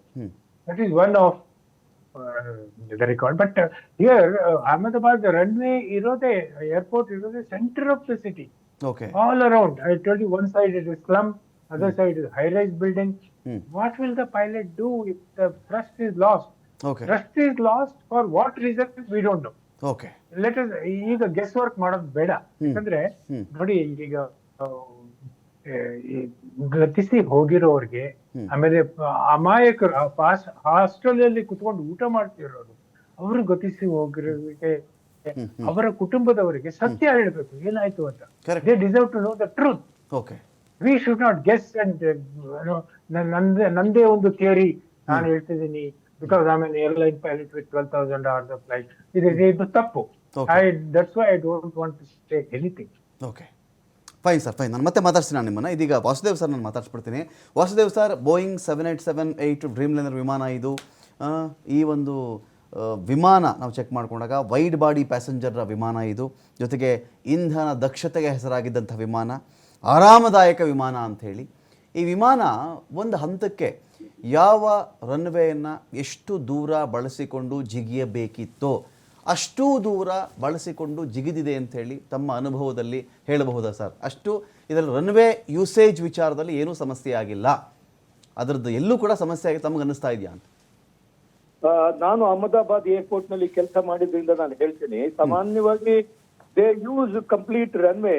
More than 70-80% the runway will be utilised by this larger body. ಆದ್ರಿಂದ ನನಗನ್ಸುತ್ತೆ he has taken the entire length, whatever was available to him. It is the discretion of the pilot who takes the decision at that time when they take off and the landing are being made. So ಅವನು ಅಲ್ಲಿ auto ಪೈಲಟ್ಗೆ ಹಾಕಿರೋದಿಲ್ಲ. ಇರೋದ್ರಿಂದ ಪೈಲಟಿನ discretion ಅಲ್ಲಿ ಅವನಿಗೆ ಏನೇನ್ ಸರಿ ಕಂಡಿದೆ ಅದನ್ನ ಅವನು ಮಾಡಿರ್ತಾನೆ ಅಂತ ನಾವು ಅನ್ಕೊಳ್ಬೇಕೇ ಹೊರತು, ಅಥವಾ ಡಾಟಾ ಏನಾದ್ರೂ ಅದಕ್ಕೆ ವಿರುದ್ಧವಾಗಿ ಏನಾದ್ರೂ ಹಿಂದಿನ ಡಾಟಾ ಅದಕ್ಕೆ ವಿಮಾನದಲ್ಲಿ ಏನೋ ಒಂದು ಇನ್ಸ್ಟ್ರೂಮೆಂಟ್ ಎರರ್ ಇತ್ತು, ಎಕ್ವಿಪ್ಮೆಂಟ್ ಎರರ್ ಇತ್ತು ಅಂತ ಅನ್ನೋದನ್ನ ತೋರಿಸದೇ ಇದ್ರೆ it is pilot's discretion and nothing to do with the equipments. Okay. Pilot has made the decision to take off, and then suddenly something is going against whatever the normal this one behavior is there. Then suddenly he has not been given enough time. ಇನ್ನೊಂದು ಪ್ರಶ್ನೆ ಇದೆ Vasudev sir. 20 second ಅಲ್ಲಿ it is burn. ಇನ್ನೊಂದು ಪ್ರಶ್ನೆ ಇದೆ sir ನಂದು. ಏನಂದ್ರೆ, ಒಂದು ನೀವು ಆಗ್ಲೇ ಹೇಳ್ತಾ ಇದ್ದೀರಿ ರಣಹದ್ದುಗಳಲ್ಲಿ ತುಂಬಾ ಇವೆ ಅಂತ ಹೇಳಿ, ಇದರ ಜೊತೆಗೇನೆ ಅಲ್ಲಿ ಪಾರಿವಾಳದ ಸ್ಪರ್ಧೆ ಕೂಡ ಮಾಡ್ತಾರೆ ಸರ್ ಅಲ್ಲಿ ಅಕ್ಕಪಕ್ಕದಲ್ಲಿ, ಆ ಕೊಳಗೇರಿ ಪ್ರದೇಶದಲ್ಲಿ ಸುತ್ತಮುತ್ತಲೆಲ್ಲ ಪಾರಿವಾಳದ ಸ್ಪರ್ಧೆಗಳು ಕೂಡ ನಡೆಯುತ್ತೆ ಅದೇ ಒಂದು ಭಾಗದಲ್ಲಿ. ಬರ್ಡ್ ಹಿಟ್ ಆಗಿತ್ತು ಅಂತಾನೆ ಭಾವಿಸೋಣ ಸರ್. ಬರ್ಡ್ ಹಿಟ್ಟು ಅಷ್ಟು ಬೇಗ ಅಷ್ಟು ಪರಿಣಾಮ ಬೀರುತ್ತಾ ಒಂದು ವಿಮಾನಕ್ಕೆ ಅಂತ ನನ್ನ ಪಾಯಿಂಟ್. ಇಲ್ಲ, ಹಾಗಾಗೋದಕ್ಕೆ ಸಾಧ್ಯವೇ ಇಲ್ಲ. Unless air traffic control has not taken any precautionary methods to chase the bird ಅಂತ ಅನ್ನೋ ಪರಿಸ್ಥಿತಿ ಬರೋದೇ ಇಲ್ಲ. ಅಲ್ಲಿ ಏನಾದ್ರೂ ಬರ್ಡ್ಗಳು ಇದ್ರೆ ಏರ್ ಟ್ರಾಫಿಕ್ ಕಂಟ್ರೋಲರ್ ಅದನ್ನು ಚೇಸ್ ಮಾಡ್ದೇನೆ ಅವನು ಕ್ಲಿಯರೆನ್ಸ್ ಕೊಡೋದೇ ಇಲ್ಲ. ಆಗಿರೋದ್ರಿಂದ ಅದು if at all that was there, that is a big mistake on the part of the ATCO. But it doesn't happen. ಯಾಕೆಂತಂದ್ರೆ ಆ 1 ನಿಮಿಷ 20 ಸೆಕೆಂಡ್ ಅಲ್ಲಿ 2 ಎಂಜಿನ್ಗಳಿಗೂ ಬರ್ಡ್ ಹಿಟ್ ಆಗಿ ಅವು ಎಂಜಿನ್ ಉಪಯೋಗಕ್ಕೆ ಬರದೇ ಇರೋ ಹಾಗಾಗಿ ಫೈರ್ ಕ್ಯಾಚ್ ಆಗಿದೆ ಅಂತ ಅನ್ನೋದಾದ್ರೆ ಅದಕ್ಕೆ ಬಹಳ ಟೈಮ್, ಸ್ವಲ್ಪನಾದ್ರೂ ಟೈಮ್ ಕೊಡ್ಬೇಕಾಗತ್ತೆ ಸರ್. ಅಷ್ಟು ಸಾಧ್ಯತೆಗಳಿಲ್ಲ ಸರ್. ಈಗ ATC ಮಿಸ್ಟೇಕ್ಗಳ ಕಾರಣದಿಂದಾಗಿ 5,000 ವಿಮಾನ ಅಪಘಾತಗಳಾಗಿದೆ ಸರ್. ATC ಯಾವತ್ತಾದ್ರೂ ಒಪ್ಕೊಳ್ತಾರ ಅವರು, ನಾವು ಏನೋ ಸರಿಯಾಗಿ ಸಿಗ್ನಲ್ ಕೊಡಲಿಲ್ಲ, ಸಿಚುವೇಶನಲ್ ಅವೇರ್ನೆಸ್ ನಾವು ಮಾಡೋಕ್ಕಾಗಲಿಲ್ಲ, ಅಥವಾ ಕೊಟ್ಟಿದ್ದು ತಪ್ಪಾಗಿತ್ತು, ಅದು ಕೊಟ್ಟಿದ್ದು ಲೇಟ್ ಆಗಿತ್ತು, ಇದು ಯಾವ ತನ ಇದೆಯಾ ಸರ್? ಅದು ಏರ್ಕ್ರಾಫ್ಟ್ ಆಕ್ಸಿಡೆಂಟ್ ಅಲ್ಲಿ ಸುಮಾರಾಗಿ ಹ್ಯೂಮನ್ ಎರರ್ 65% ಇದೆ ಸರ್. ಓಕೆ. ಅದರಲ್ಲಿ ಪೈಲಟ್ ಎರರ್ ಜಾಸ್ತಿ ಇದೆ. ಓಕೆ. ಏರ್ ಟ್ರಾಫಿಕ್ ಕಂಟ್ರೋಲರ್ದು ಏನೊಂದು ಸಿಗ್ನಲ್ ಇದೆ ಅಥವಾ ಇದನ್ನ ಮಾಡ್ತಾ ಒಂದು ಸಡನ್ ಆಗಿ ನಾಯಿ ಬಂತು, ರನ್ವೇ ಮೇಲೆ ನಾಯಿ ಬಂತು, then what anybody can do, you can caution the pilot. Okay. Then it is pilot's discretion to abort the takeoff or to not to land or take off immediately to avoid the space, avoid the point of contact. ಇಷ್ಟೇ ಸಾಧ್ಯತೆಗಳಿರೋದು. ಅವಾಗ communication ಇಂದ ಆಗಿರತಕ್ಕಂತ ಆಕ್ಸಿಡೆಂಟ್ಗಳು ಬಹುಶಃ ಅದು ಪೈಲಟ್ಟಿನ ಜೊತೆಗೆ ಸೇರ್ಕೊಂಡೇ ಹೋಗುತ್ತೆ ಹೊರತು ATC ಅವರ ಒಂದು ತೊಂದರೆ ಮಿಸ್ಟೇಕ್ ಇಂದಾಗಿ ಯಾಕೆಂತಂದ್ರೆ pilot has to be responsible on anything happening on the runway. He will be cautioned only by the communicator, that is air traffic controller. ATC doesn't do anything. It is only communicating it.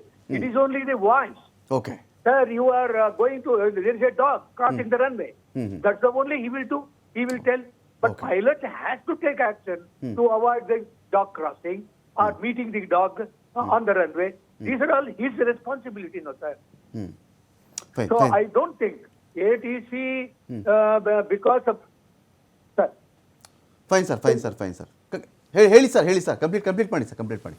ಆ ತರ ಇರೋದ್ರಿಂದಾಗಿ ATCಗೆ ಯಾವುದೇ ಒಂದು blame ಅನ್ನ ನಾವು ಹೇಳೋದಕ್ಕೆ ಮುಂಚೆ ಅಲ್ಲಿ ಬೇರೆ ಪಾಯಿಂಟ್ಗಳು ಇದಾವೆ ಅಂತ ಅನ್ನೋದನ್ನ ನಾವು ಗಮನಿಸಬೇಕು. Exterior point, external point to the ATCO and pilot are human error. That whatever is happening, human error ಅನ್ನ ನೀವು ಕಾಂಟ್ಯಾಕ್ಟ್ ಕಂಟ್ರೋಲ್ ಮಾಡೋದಕ್ಕೆ ಎಷ್ಟು ಸಾಧ್ಯತೆಗಳಿದೆ ಅದನ್ನೆಲ್ಲ ಮಾಡ್ತಾ ಇದ್ದಾರೆ. ಏನು ಎಲೆಕ್ಟ್ರಾನಿಕ್ ಡಿವೈಸ್ಗಳನ್ನ ಡಿವೈಸ್ ಮಾಡಿದ್ದಾರೆ, ಅಪ್ಲೈ ಮಾಡ್ತಾ ಇದ್ದಾರೆ. ಇವೆಲ್ಲವೂ ಸಹ ಎಷ್ಟರ ಮಟ್ಟಿಗೆ ಅಂತಂದ್ರೆ ಕೊನೆಗೆ ಇಟ್ ಈಸ್ ಹ್ಯೂಮನ್ ಎರರ್ಸ್.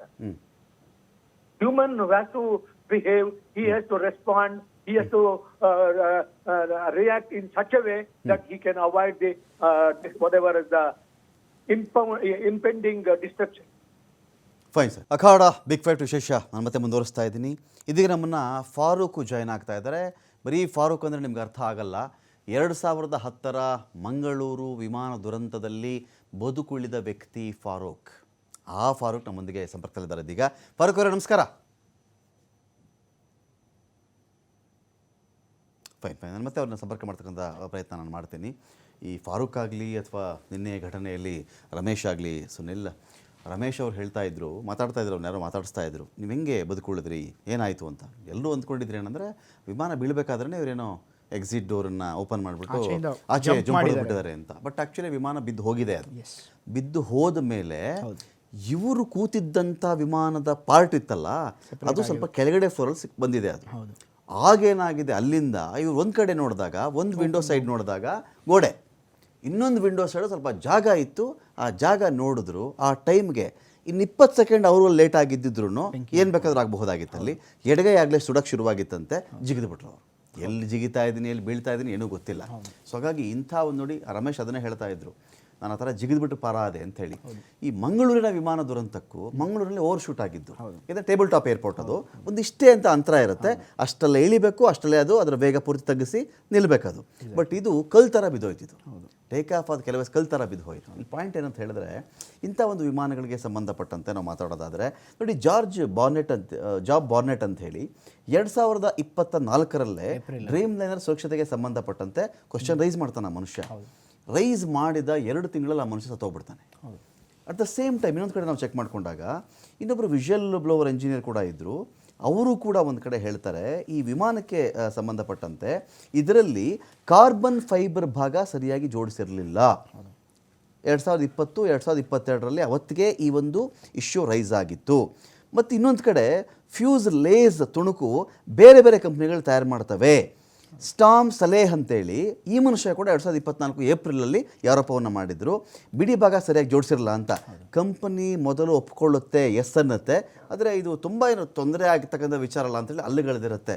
ಬಹುಶಃ ಬೋಯಿಂಗ್ ಅಂತ ಬಂದಾಗ ಆರಾಮದಾಯಕ, ಇಂಧನ ಕ್ಷಮತೆಯ ದೊಡ್ಡ ಅದ್ಭುತ ವಿಮಾನ, ಎಂದೂ ಪತನವಾಗದ ವಿಮಾನ, ಈ ಬಿರುದುಗಳನ್ನು ಇಟ್ಕೊಂಡು ಆ ಬಿರುದುಗಳ ನಡುವೆ ಇದರ ಲೋಪದೋಷಗಳೆಲ್ಲ ಮುಚ್ಕೊಂಡು ಬಂದ್ಬಿಡ್ತಾ ಈ ಕಂಪನಿ ಅಂತ. ಅದು ಮುಂಚೆ ಒಂದು ಮಾತು ಹೇಳ್ತಿದ್ರು, if it's Boeing I am going ಅಂತ. ಓಕೆ. ಈಗ ಹೇಳ್ತಿದ್ದಾರೆ if it's going I am not going ಅಂತ. ಓಕೆ. ಎಲ್ಲಿಂದ ಸ್ಟಾರ್ಟ್ ಆಯಿತು ಅಂತ ಒಂಚೂರು ನಾವು ಇದರಲ್ಲಿ ಹಿಸ್ಟ್ರಿನ ನೋಡಬೇಕು. ಇದು ಏರ್ಬಸ್ ಜೊತೆ ಕಾಂಪಿಟೇಷನ್ ಒಂದು ಸ್ಟಾರ್ಟ್ ಆಗುತ್ತೆ ವೇ ಬ್ಯಾಕ್ ಇನ್ 2011 ಏರ್ಬಸ್ದು ಒಂದು A320 ಅಂತ ಒಂದು ಇದಿರುತ್ತೆ, ಏರ್ಕ್ರಾಫ್ಟ್ ಇರುತ್ತೆ. ಅದನ್ನ A320 ನಿಯೋಗೆ ಫಾರ್ ಬೆಟರ್ ಪರ್ಫಾರ್ಮೆನ್ಸ್ ಏರ್ಬಸ್ ಅದನ್ನ ಅಪ್ಗ್ರೇಡ್ ಮಾಡುತ್ತೆ. 2010-11 ಟೈಮಲ್ಲಿ ಆಗುತ್ತೆ ಇದು. ಓಕೆ. ಗ್ಲೋಬಲ್ ಕಾಂಪಿಟೇಷನ್ ಇದೆ ಅಂತ ಹೇಳಿದಾಗ ಡೆಫಿನೆಟ್ಲಿ ಒಬ್ಬ ನಿಮ್ಮ ಕಾಂಪಿಟೇಟರ್ ಯಾವುದಾದ್ರೂ ಆ್ಯಕ್ಷನ್ ತೊಗೊಂಡು ನಿಮ್ಮ ಬಿಸ್ನೆಸ್ ಅದರಿಂದ ಬೀಳುತ್ತೆ ಅಂದರೆ you will have to take an action in a swift manner. ಇವರು ಬೋಯಿಂಗ್ 737 ಏನಿತ್ತು ಅದನ್ನು ಬೋಯಿಂಗ್ 737 ಮ್ಯಾಕ್ಸ್ ಅಂತ ಅಪ್ಗ್ರೇಡ್ ಮಾಡಿದ್ರು. Boeing 737 was an aging fleet, let me tell you. ಆ ಟೈಮಲ್ಲೇ that was an aging fleet, almost ಬರ್ತಾ ಇತ್ತು ಅದಕ್ಕೆ. ಇವರು ಏನು ಮಾಡಿದ್ರು, ಬೋಯಿಂಗ್ 737 ಮ್ಯಾಕ್ಸ್ನ ಇದೇ ಪರ್ಫಾರ್ಮೆನ್ಸ್ ಎಲಿವೇಶನಿಗೋಸ್ಕರ ಓಕೆ ಅವರು ಎಂಜಿನ್ಸ್ ಏನಿತ್ತು ಅದು ಲೀಪ್ 1 ಬ್ರಾವೋ ಎಂಜಿನ್ ಅಂತ ಹೇಳ್ಬಿಟ್ಟು ಕರೀತಾರೆ, ಲೀಪ್ 1B ಅಂತ ಕರೀತಾರೆ ಎಂಜಿನ್ಸ್. ಆ ಎಂಜಿನ್ನ ಏನಿತ್ತು ಇವರು ಇದನ್ನು ಆ ಎಂಜಿನ್ ಸ್ವಲ್ಪ ಈಗ ವಿಂಗ್ ಇದೆ ಅಂತ ಹೇಳಿದ್ರೆ ನೀವು ಫ್ಯೂಸಲಾಜ್ ಇದು ವಿಂಗ್ ಇದೆ, ಅದನ್ನು ಸ್ವಲ್ಪ ಮೇಲ್ಗಡೆಗೆ ಮತ್ತು ಸ್ವಲ್ಪ ಮುಂದ್ಗಡೆಗೆ ತೊಗೊಂಬರ್ತಾರೆ. ಓಕೆ. ಇದರಿಂದ ಏನಾಯಿತು, ಏರೋಡೈನಮಿಕ್ ಪ್ರಾಪರ್ಟೀಸ್ ಏನೇನಿತ್ತು ಅದು ಎಲ್ಲಾನು ಚೇಂಜ್ ಆಯಿತು.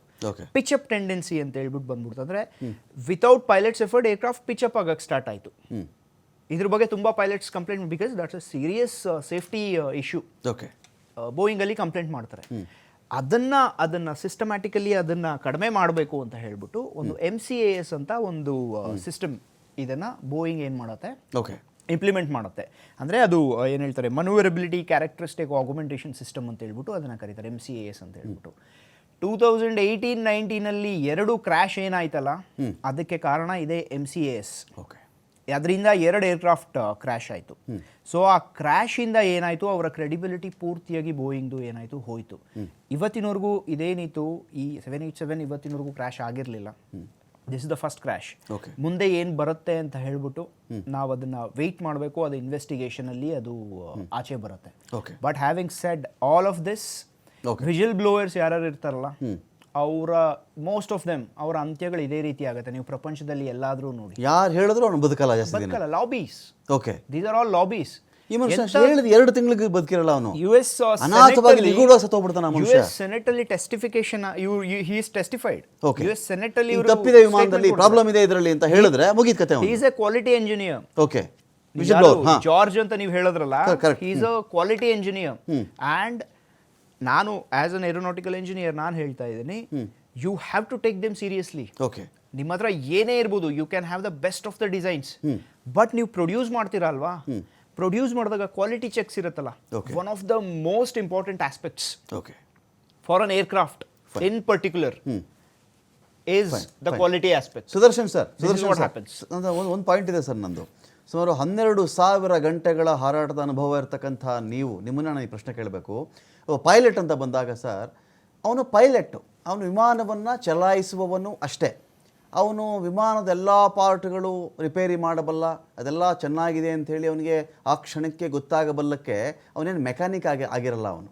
ಬಟ್ ಈಗ ಅಹಮದಾಬಾದ್ಗೆ ಡೆಲ್ಲಿಯಿಂದ ಒಂದು ವಿಮಾನ ಬಂದಾಗ ನೆಕ್ಸ್ಟು ಅಲ್ಲಿಂದನೇ ಕರೆಕ್ಟಾಗಿ ಬಂದಿದೆ, ಇಲ್ಲಿಂದ ಲಂಡನ್ಗೇನು, ಇನ್ನು ಧೋರಣೆ ಏನಾದರೂ ಇರುತ್ತಾ, ಒಂದು ಥರೋ ಚೆಕಪ್ ಆಗುತ್ತಾ? ಯಾಕೆಂದರೆ ಈ ವಿಮಾನ 1 ಗಂಟೆ 5 ನಿಮಿಷದ ಆಜುಬಾಜಲ್ಲಿ ಟೇಕ್ ಆಫ್ ಆಗಬೇಕಾಗಿದ್ದಂಥ ವಿಮಾನ ಸರ್ ಇದು. 1 ಗಂಟೆ 5 ನಿಮಿಷ 10 ನಿಮಿಷದಲ್ಲಿ. ಅದಕ್ಕೆ ಮುಂಚೆ ಅವನು ಏನೋ ಕೇಳಿದ್ದ ಪೈಲಟ್, ಆದರೆ ಸರಿಯಾಗಿಲ್ಲ, ಅದು ಸರಿಯಾದಂಥ ಸಮರ್ಪಕ ಉತ್ತರ ಬರಲಿಲ್ಲ ಅಲ್ಲಿ ಅಂತ ಕೂಡ ಒಂದು ಮಾಹಿತಿ ಬರ್ತಾ ಇದೆ ಸರ್. ಈಗ ಒಂದು ಪೈಲಟ್ಗೆ ಇದು ನಾನು ಓಡಿಸ್ಬೋದು, ಇದು ಸರಿಯಾಗಿದೆ ಅಂಥೇಳಿ ರನ್ವೇಗೆ ತೆಗೆದುಕೊಂಡು ಹೋಗುವ ಹೊತ್ತಿನಲ್ಲೇ ಆ ಸ್ಪೀಡನ್ನು ಅವನು ಇನ್ನೂ ಪೂರ್ತಿ ರೀಚ್ ಆಗಿರಲ್ಲ, ಅಷ್ಟಲ್ಲಾಗಲಿ ಇಲ್ಲಿ ಏನೋ ಸಮಸ್ಯೆ ಇದೆ ಅರ್ಥ ಆಗಕ್ಕೆ ಸಾಧ್ಯನಾ ಸರ್? ಈಗ ನೋಡಿ, Ahmedabad is not a maintenance base.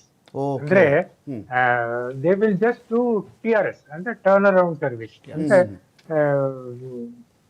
If all the systems are okay they will certified. But ಏನಾದ್ರೂ ಒಂದು ಪೈಲಟ್ ಟೆಕ್ನಿಕಲ್ ಲಾಗ್ ಅಂತ ಹೇಳ್ತೀವಲ್ಲ, ಅದರಲ್ಲಿ ಎಂಟರ್ ಮಾಡಿದ್ರೆ ಈ ತರ there is a problem. In some videos are there, air conditioning ಕೆಲಸ ಮಾಡ್ತಿರ್ಲಿಲ್ಲ ಫ್ರಮ್ ಡೆಲ್ಲಿ ಟು ಅಹಮದಾಬಾದ್ ಅಂತ ಹೇಳಿ. We don't know, but if the pilot has logged it in the technical log, then it is supposed to be rectified by the qualified engineer, okay. and he should be a DGCA qualified engineer. Hmm. So ಅದು ಆಗಿತ್ತಾ ಇಲ್ವೋ ಅಂತ ಗೊತ್ತಿಲ್ಲ, but ಏನೋ ಒಂದು the delay factor may be attributed to this technical snag and the rectification ಏನೋ ನಡೆಯುತ್ತೆ. ಯಾಕಂದ್ರೆ ಅಲ್ಲಿ DGCA engineer ಇಲ್ಲ to certify that it is rectified properly ಅಂದ್ರೆ there is some kind of shortcut must have been taken. ಹೇಳಕ್ಕಾಗಲ್ಲ. ಆಮೇಲೆ ನೀವು ಸ್ಪೀಡಿಗೆ ಬಂದಾಗ C when the entire flight plan is fed in the computer, ಅದು we will get the speed. Okay. What is V1 speed, what is VR speed, and what is V2 speed ಅಂತ ಹೇಳಿ. Okay. V1 ಅಂದ್ರೆ it is the decision speed to go or not to go. Okay. If there is any problem before V1, the pilot is supposed to reject takeoff and stop the aircraft within the available length of the runway. Okay. Then VR andre the first officer will say, okay, rotate. Rotate andre he will just rotate the aircraft and the aircraft will get into the air. Then V2 andre by end of the runway, Okay. 35 feet alli he is supposed to reach the screen height.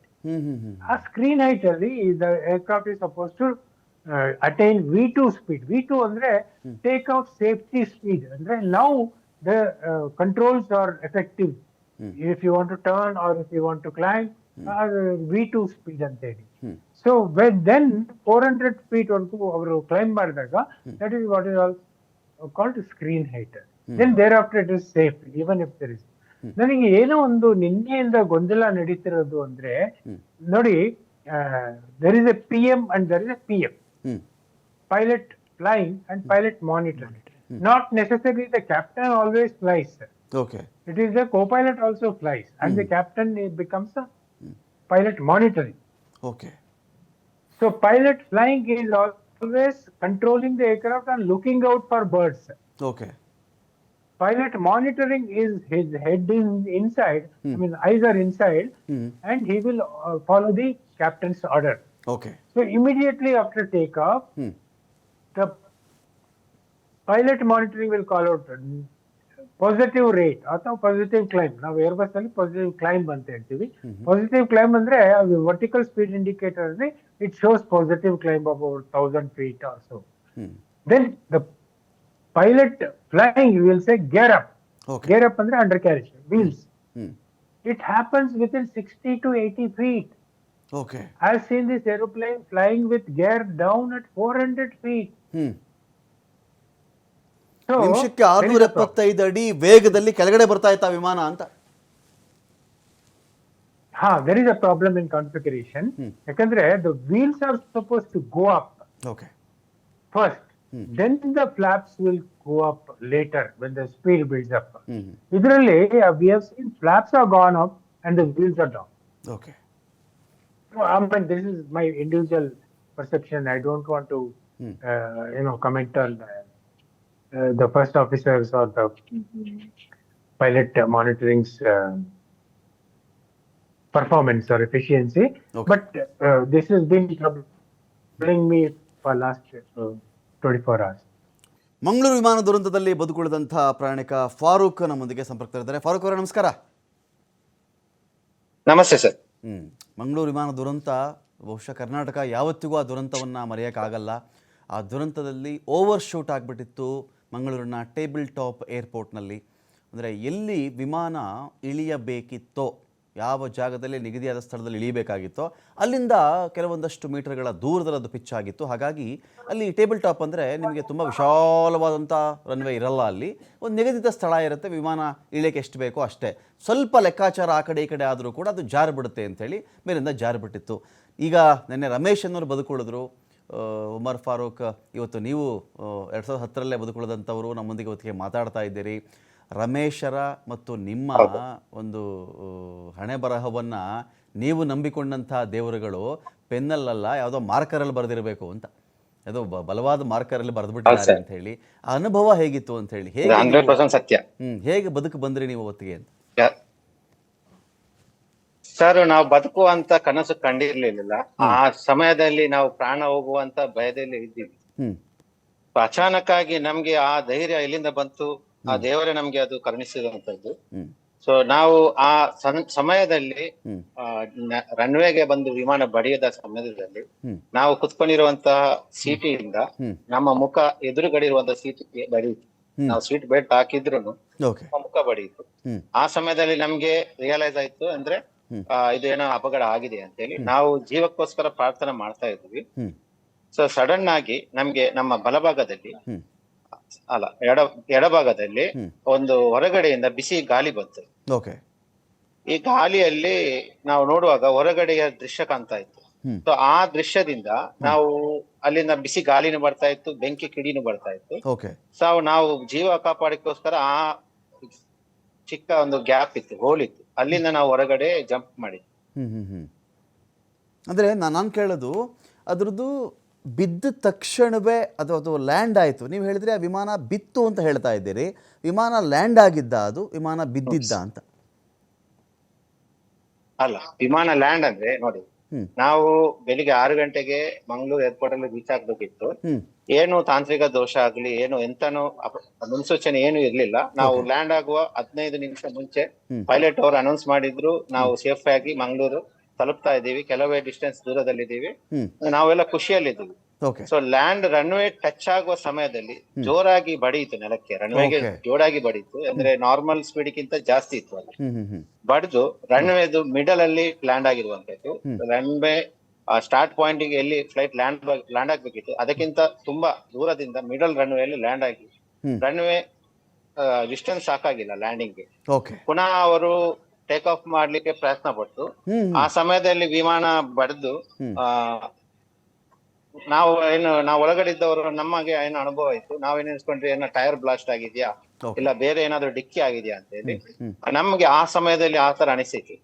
So ಸ್ವಲ್ಪ ಮುಂದೆ ಹೋದ್ಮೇಲೆ ಜೋರಾಗಿ ಬಿಸಿ ಗಾಳಿ ಬಂತು ಒಳಗಡೆ, ಬಿಸಿ ಗಾಳಿ ಜೊತೆ ಹೊಗೆನು ಬಂತು.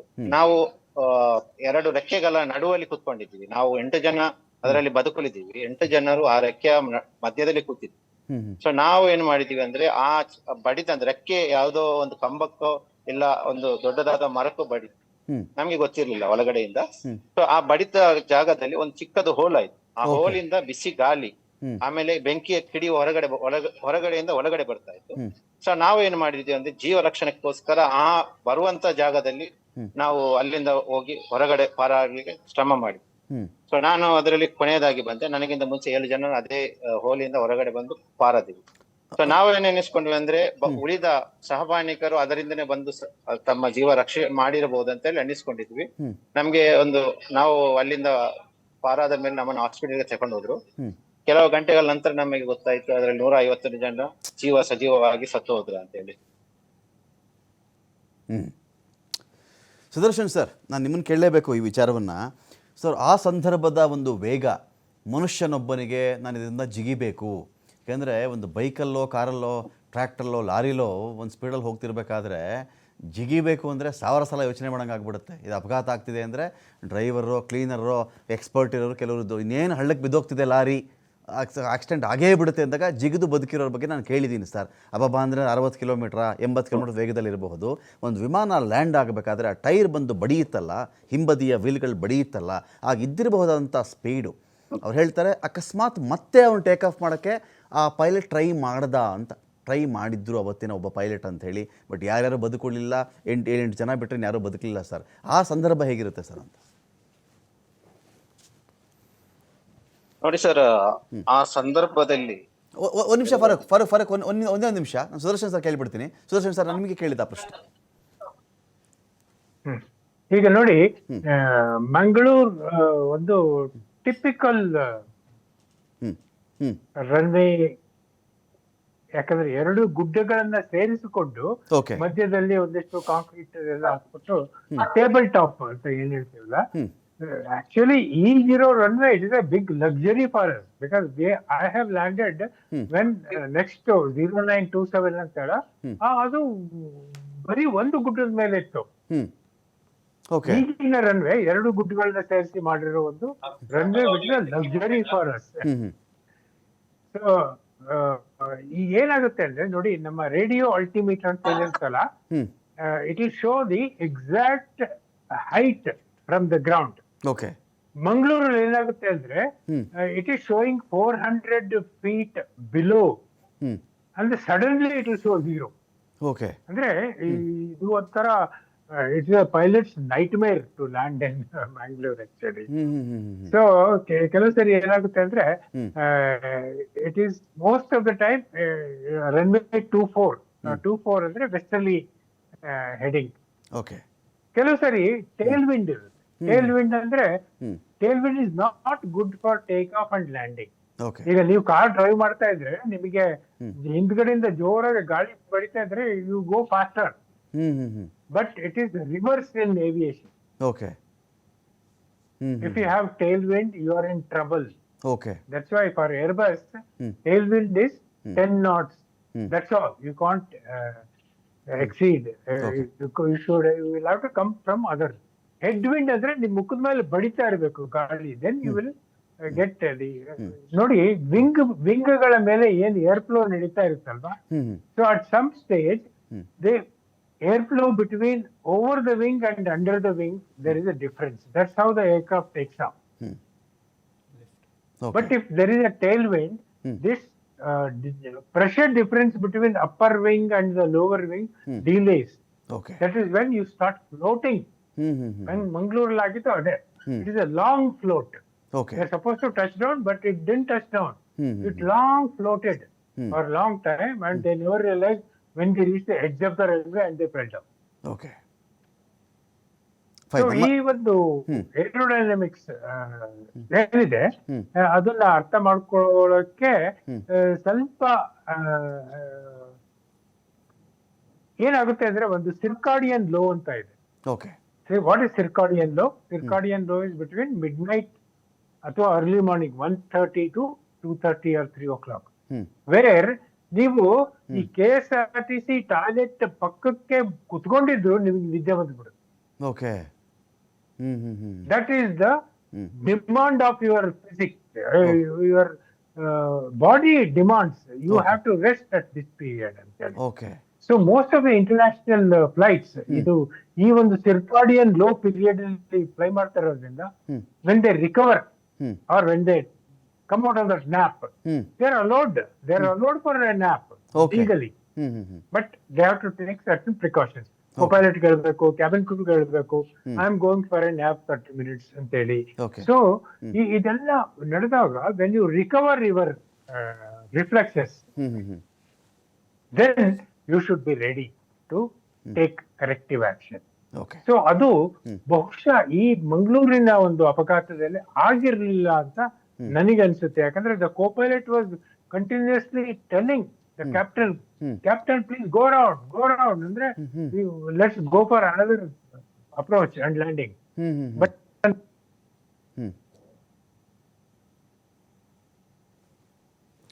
Fine sir. Akhada big fact ವಿಶೇಷ ಮತ್ತೆ ಮುಂದುವರಿಸ್ತಾ ಇದ್ದೀನಿ.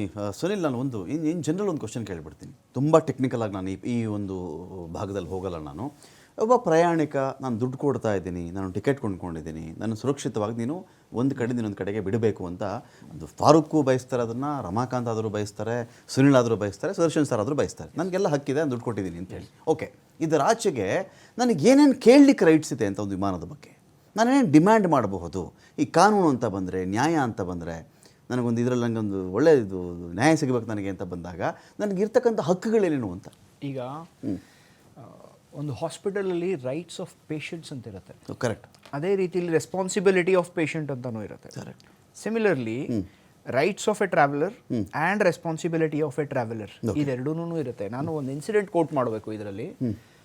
ನನ್ನ ಒಬ್ಬರು, I don't to take the name, ನನಗೆ ಗೊತ್ತಿರೋರೊಬ್ಬರು ಏರೋನಾಟಿಕಲ್ ಇಂಜಿನಿಯರ್ ಅವರು, one of the airports, okay, ಅಲ್ಲಿ ಬಿಫೋರ್ ಟೇಕ್ ಆಫ್ ಅಲ್ಲಿ ಟಾರ್ಮ್ಯಾಕಲ್ಲಿ ಫ್ಲೈಟ್ ರನ್ವೇ ಹಿಟ್ ಆಗಕ್ಕೆ ಮುಂಚೆ one of the India's premier ಇದು ಏನು ಏರ್ಕ್ರಾಫ್ಟ್ ಸರ್ವಿಸ್ ಪ್ರೊವೈಡರ್ಸ್ ಯಾರಿದೆ ಆ ಕಂಪನಿ, ಆ ಏರ್ಕ್ರಾಫ್ಟ್ ಅವ್ರು ಹತ್ತಿದ್ರೆ ಎಂಜಿನ್ ಒಳಗಡೆ ಹಿ ಅಬ್ಸರ್ವ್ಡ್ ಅ ರ್ಯಾಟ್, ಒಂದು ಇಲಿ ನೋಡಿದ್ದಾರೆ. Okay, immediately he informed it, ಇಲಿ ಇದೆ ಇಲ್ಲಿ ಅಂತ. That flight was aborted. Okay, I don't know how many of them know this. Okay, this happened. Okay, I don't want to take the name of that person or the airline, but it was aborted. ಅದೇ ರೀತಿಲಿ if at all if you feel that it's not safe, ಖಂಡಿತವಾಗ್ಲೂ ನೀವು ಅದನ್ನ express ಮಾಡಬಹುದು ಯಾವುದೇ ವಿಮಾನಕ್ಕೆ ಸಂಬಂಧಪಟ್ಟ any name of course as A responsible passenger ನಾನು ಹೇಳಿದಲ್ಲ ನಿಮ್ಮ ರೈಟ್ಸ್ ಜೊತೆಲಿ ರೆಸ್ಪಾನ್ಸಿಬಿಲಿಟೀಸ್ ಕೂಡ ಇರುತ್ತೆ ಆಸ್ ಎ ರೆಸ್ಪಾನ್ಸಿಬಲ್ ಪ್ಯಾಸೆಂಜರ್ ಯಾಕಂದ್ರೆ ನಿಮಗೆ ಏನ್ ಅನ್ಸುತ್ತೆ ಅದು ಪ್ರಾಬ್ಲಮ್ ಇರಬಹುದು. ಅಹಮದಾಬಾದ್ ಇಂದ ಬಂದು ಇಳಿದಂತ ಒಬ್ಬ ಪ್ರಯಾಣಿಕ ಆಕಾಶ್ ವತ್ಸ್ ಅಂತ ಇರ್ಬೇಕು ಆ ಹುಡುಗನ ಹೆಸರು. ಹುಡುಗ ತುಂಬಾ ಡೀಪ್ ಆಗಿ ಹೇಳಿದಾನೆ ಅದರಲ್ಲಿ ಎಂಟರ್ಟೈನ್ಮೆಂಟ್ ಸ್ಕ್ರೀನ್ ಆಗಲಿ, ಅದರಲ್ಲಿದ್ದ ಸಮಸ್ಯೆಗಳಾಗಲಿ, IAC ಯಾವುದು ವರ್ಕ್ ಆಗ್ತಿಲ್ಲ ಅನ್ನೋದಾಗ್ಲಿ, ಅದನ್ನ ಇಮ್ಮಿಡಿಯೇಟ್ ಆಗಿ ಆತ ಹೇಳದೇ ಇರಬಹುದು. ಅವನ ಪ್ರಯಾಣ ಕೂತ್ಮನ ಅನುಭವ ಆಗಿರುತ್ತೆ. ಅವನು ಅದನ್ನೆಲ್ಲ ಬಂದು ಇನ್ನೇನು ಅದನ್ನು ಅಪ್ಲೋಡ್ ಮಾಡಬೇಕು ಟ್ವಿಟರ್ಗೆ ಎನ್ನುವಷ್ಟರಲ್ಲೇ ನಾನು ಕಂಪ್ಲೇಂಟ್ ಮಾಡಬೇಕು ಅಂತ ಇದ್ದೆ, ಇದೆಲ್ಲ ಅನಾಹುತಗಳಾಗಿದೆ ನೋಡಿ ಅಂತ ಹೇಳುವಷ್ಟರಲ್ಲೇ ಈ ವಿಮಾನ ಅಪಘಾತ ಆಗೋಯ್ತು, ಟೇಕ್ ಆಫ್ ಆಗಿ ಅದು ಅಪಘಾತ ಆಗೋಯ್ತದು ಅಂತ ಹೇಳಿ. ಸೊ ಅವನಿಗಿರೋ ಹಕ್ಕುಗಳ ಬಗ್ಗೆ ಬಂದಾಗ ಹೌದು ಖಂಡಿತವಾಗ್ಲೂ ಯಾವ ಒಂದು ಪ್ರಾಬ್ಲಮ್ಸ್ನ ಅವರು ತೋರ್ಸೋಕ್ಕೆ ಟ್ರೈ ಮಾಡ್ತಿದ್ರು, ಸಣ್ಣದಾಗ ಅದಿತ್ತೇನೋ, it might have led to complete electrical failure ಆಗಿರ್ಬೋದು, ಹೈಡ್ರಾಲಿಕ್ ಸಿಸ್ಟಮ್ ಫೇಲಿಯರ್ ಆಗಿರ್ಬೋದು. ಯಾಕಂದರೆ ಇದರಲ್ಲಿ ನೀವು ಅಬ್ಸರ್ವ್ ಮಾಡಿದ್ರೆ ನೀವೇ ನೋಡಿದಾಗೆ ಆ ಲ್ಯಾಂಡಿಂಗ್ ಏರ್ ಏನಿತ್ತು ಅದು ರಿಟ್ರಾಕ್ಟ್ ಆಗ್ಬಿಡ್ಬೇಕಿತ್ತು, ಬಟ್ ಲ್ಯಾಂಡಿಂಗ್ ಏರ್ ರಿಟ್ರಾಕ್ಟ್ ಆಗಿಲ್ಲ. It's a hydraulic system. Complete control loss ಆಗಿರ್ಬೋದು. ಫ್ಲೈ ಬೈ ವೈರ್ ಸಿಸ್ಟಮ್ ಇದೆ in a semi hydraulic fashion. Even flight aircraft yoke ಏನಿರುತ್ತಲ್ಲ, ಪೈಲಟ್ ಕಂಟ್ರೋಲ್ ಏನಿರುತ್ತಲ್ಲ, ಅದು ಕೂಡ it's an electro hydraulic system. Fly by wire system ಅಂತ ಹೇಳಿ ಅಂದರೆ I don't get to technical. Fly by wire system ಅಂತ ಏನು ಹೇಳಿದ್ರೆ ಯಾವ್ಯಾವ ಇನ್ಪುಟ್ಸ್ ಪೈಲಟ್ ಕೊಡ್ತಾ ಇರ್ತಾರೆ ಏರ್ಕ್ರಾಫ್ಟ್ ಕಂಟ್ರೋಲಿಗೆ ಅದೆಲ್ಲ ಡಿಜಿಟಲ್ ಸಿಗ್ನಲ್ ಆಗಿ ಇದಕ್ಕೆ ಹೋಗುತ್ತೆ, ಅದು ಕಂಟ್ರೋಲ್ ಸರ್ಫೇಸಸ್ಗೆ ಹೋಗ್ತಾ ಇರುತ್ತೆ. ಅದು ಫ್ಲೈ ಬೈ ವೈರ್ ಸಿಸ್ಟಮ್ ಅಂತ ಹೇಳ್ಬಿಟ್ಟು ಕರೀತಾರೆ. ಪೂರ್ತಿ ಮೆಕ್ಯಾನಿಕಲ್ ಅಲ್ಲ, ಮುಂಚೆ ಮೆಕ್ಯಾನಿಕಲ್ ಸಿಸ್ಟಮ್ಸ್ ಇರ್ತಿತ್ತು, ಈಗ ಎವ್ರಿಥಿಂಗ್ ಇಸ್ ಡಿಜಿಟೈಸ್ಡ್, ಎಲ್ಲಾನು ಎಲೆಕ್ಟ್ರಾನಿಕಲಿ ನಡೀತಾ ಇರುತ್ತೆ. ಆ ಸಿಸ್ಟಮ್ ಫೇಲಿಯರ್ ಆಗಿರ್ಬೋದು.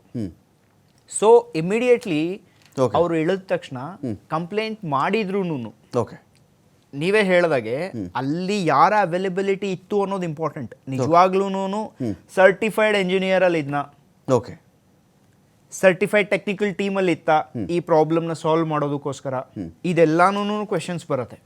ಸೊ ಇವೆಲ್ಲ ಕ್ವೆಶನ್ಸ್ ಬಂದಾಗ ಯಾವ ರೀತಿಲಿ ಅಂದರೆ ನಮ್ಮ ಒಂದು ಏರ್ಕ್ರಾಫ್ಟ್ ಮೇಂಟೆನೆನ್ಸ್ ಸ್ಟ್ರಾಟಜಿ ಏನಿದೆ ಅದನ್ನ ಆಕ್ಚುಲಿ ಎಲ್ಲ ಏರ್ಪೋರ್ಟಲ್ಲೂ it has to go to the next level. ಇವತ್ತಿಲ್ಲಾಗಿದೆ, ನಾಳೆ ಇನ್ಯಾವುದೋ ಪ್ರಾಬ್ಲಮ್ ಯಾರೋ ಒಬ್ಬ ಪ್ಯಾಸೆಂಜರ್ ಇಲ್ಲ ಪೈಲಟ್ ಏನೇ ರಿಪೋರ್ಟ್ ಮಾಡಿದ್ರು ನಿಮ್ಗೆ ಅಲ್ಲಿ ಸರ್ಟಿಫೈಡ್ ಎಂಜಿನಿಯರ್ ಇಲ್ಲ ಅಂತ ಹೇಳಿದ್ರೆ ನೀವೇನು ಸರ್ ಮಾಡ್ತೀರಾ ಅದನ್ನ? And flight has to take off. Correct. Safety concern. Umar Farooq ಅವರೇ ಇದೊಂದೇನು ಪಾಯಿಂಟ್ ಅಂದರೆ ನಿಮಗೆ ಆ ವೇಗದ ಬಗ್ಗೆ ಎಷ್ಟು ಐಡಿಯಾ ಇತ್ತೋ ಇಲ್ವೋ ನನಗೆ ಗೊತ್ತಿಲ್ಲ. ನಿನ್ನೆ ರಮೇಶ್ ಮಾತಾಡಬೇಕಾದ್ರೂ ಕೂಡ ನಾನೊಂದು ಮಾತನ್ನು ಕೇಳಿಸ್ಕೊಂಡೆ. ಬಂದೆ ಇಳಿದೆ ಅಂದರೆ ಆ ಫ್ಲೈಟ್ ಕ್ರ್ಯಾಶ್ ಆಗಿತ್ತು, ಯಾವುದೋ ಒಂದು ಭಾಗದಲ್ಲಿ ನಾನು ಸಿಕ್ಕಾಕೊಂಡಿದ್ದೆ, ಬಲಗಡೆ ನೋಡಿದ್ರೆ ಒಂಥರ ಗೋಡೆ ಥರ ಇತ್ತು, ಎಡಗಡೆ ಸ್ವಲ್ಪ ಜಾಗ ಸಿಕ್ತು, ನಾನು ಹಾರಿಬಿಟ್ಟೆ ಅಂತ ಹೇಳಿ. ಹೆಚ್ಚು ಕಡಿಮೆ ಅದೇ ಥರ ನೀವು ಹೇಳ್ತಾ ಇದ್ದೀರಿ. ಅಂದಾಜು ವೇಗ, ಆ ವಿಮಾನದ ಆ ಕ್ಷಣದ ಅಂದಾಜು ವೇಗ ನಿಮ್ಗೆ ಆ ಟೈಮಲ್ಲಿ ನಾನು ಜಿಗಿದರೆ ಮಾತ್ರ ಬದುಕಬಲ್ಲೆ ಅನ್ನೋದು ನೀವು ಸೇರಿದ ಒಂದು 7 ಜನಗಳಿಗೆ ಹೇಗೆ ಬಂತ ಆ ಧೈರ್ಯ, ಆ ಮೊಮೆಂಟ್ ಹೇಗಿತ್ತು, ಆಮೇಲೆ ಏನೇನಾಯಿತು, ಟೋಟಲ್ ಆಗಿ ನೀವು ನಿರ್ಧಾರ ತೆಗೆದುಕೊಳ್ಳಲಿಕ್ಕೆ ಸುಮಾರು ಎಷ್ಟು ಸೆಕೆಂಡ್ಗಳು, ಎಷ್ಟು ನಿಮಿಷ ಅಲ್ಲಿ ಟೈಮ್ ಇರುತ್ತೆ ನಿಮಗೆ ಆ ಟೈಮಲ್ಲಿ? ರನ್ವೇಗೆ ಬಡಿದ ನಂತರದ ಸಮಯ ಒಂದು 2-3 ನಿಮಿಷ ನಮ್ಗೆ ಸಮಯ ಸಿಕ್ಕಿತು.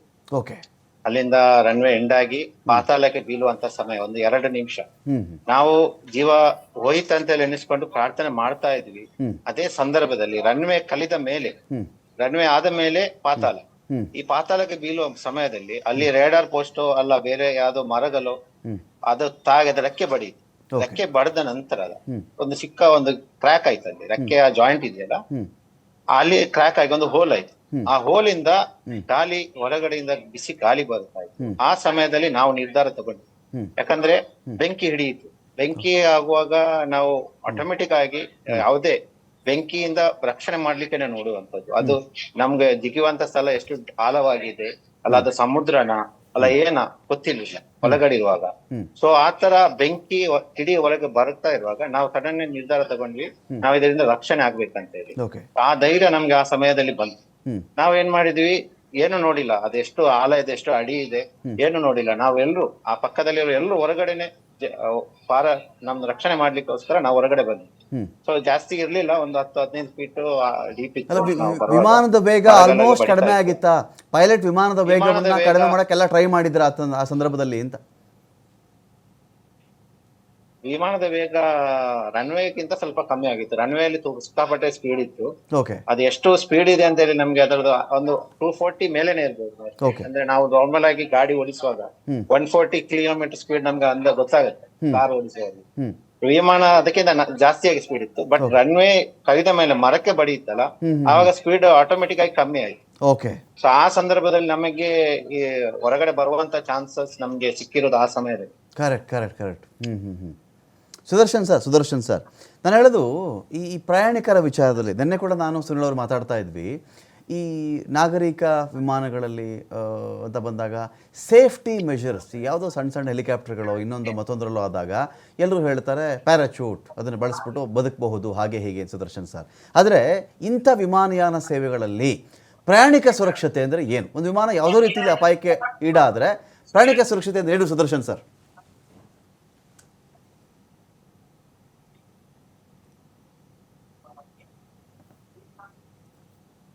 ಸುದರ್ಶನ್ ಸರ್, ಪ್ರಯಾಣಿಕ ಸುರಕ್ಷತೆ ಬಗ್ಗೆ ನಾನು ಮಾತಾಡ್ತಾ ಇದ್ದೀನಿ, ನಿಮ್ಗೆ ಕೇಳಿಸ್ತಾ ಇದೆ ನನ್ನ ವಾಯ್ಸು? ಸರ್ ಫೈನ್, ನಾನು ಮತ್ತೆ ಅಖಾಡ ಬಿಗ್ ಫೈವ್ ವಿಶೇಷ ಮತ್ತೆ ಮುಂದುವರಿಸ್ತಾ ಇದ್ದೀನಿ. ಸುದರ್ಶನ್ ಸರ್, ಈಗ ಇಂಥ ನಾಗರಿಕ ವಿಮಾನಗಳಲ್ಲಿ ತುಂಬ ಜನ ಪ್ರಯಾಣಿಕರಿರ್ತಕ್ಕಂಥ ವಿಮಾನಗಳಲ್ಲಿ ಒಬ್ಬ ಪ್ರಯಾಣಿಕನ ಸೇಫ್ಟಿ ಮೆಜರ್ಸ್ ಅಂದರೆ ಏನು ಸರ್? ಯಾವುದು ಸೇಫ್ಟಿ? ಈಗ ಅವ್ರು ಯಾರೋ ಹಾರಿದ್ರು, ಇಲ್ಲಿ ಫಾರೂಕ್ ಅವತ್ತು ಯಾವುದೋ ರೆಕ್ಕೆ ಹೋಗಿ ಮರಕ್ಕೋ ಒಂದು ಕಂಬಕ್ಕೋ ಬಡಿದಾಗ ಅಲ್ಲಿ ಸಿಕ್ಕಂಥ ಗ್ಯಾಪಿಂದ ಅವರು ಹಾರಿಬಿಟ್ರು, ಜಿಗಿದ್ಬಿಟ್ರು, ಹೇಗೋ ಬದುಕಿದ್ರು.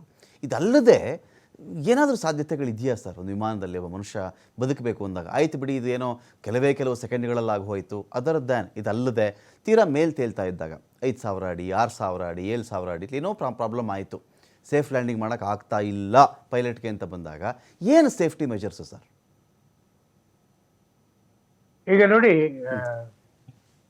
Take off and landing the most critical phases of any flight. Okay, take off ಅಲ್ಲಿ ನಾನು ಹೇಳಿದಾಗೆ by the end of the runway the aeroplane should meet V2 ಅಂದ್ರೆ ಟೇಕ್ ಆಫ್ ಸೇಫ್ಟಿ ಸ್ಪೀಡ್ ಅಂತ. ಅಲ್ಲಿ ಏನ್ ತೊಂದರೆ ಇಲ್ಲ. Then they will reach 400 feet where the aircraft is cleaned up. ಅಂದ್ರೆ ಅಂಡರ್ ಕ್ಯಾರೇಜ್ ವೀಲ್ಸ್ ಒಳಗಡೆ ಹೊಟ್ಟೆ ಒಳಗಡೆ ಹೋಗಿರುತ್ತೆ, flaps are retracted and thereafter it climbs easily up to 1,500 feet. Normally airlines ಗಳಲ್ಲಿ 10,000 feet is considered as sterile altitude. Okay, ಅಂದ್ರೆ ಅಲ್ಲಿವರೆಗೂ between pilot co-pilot no talk other than the flight.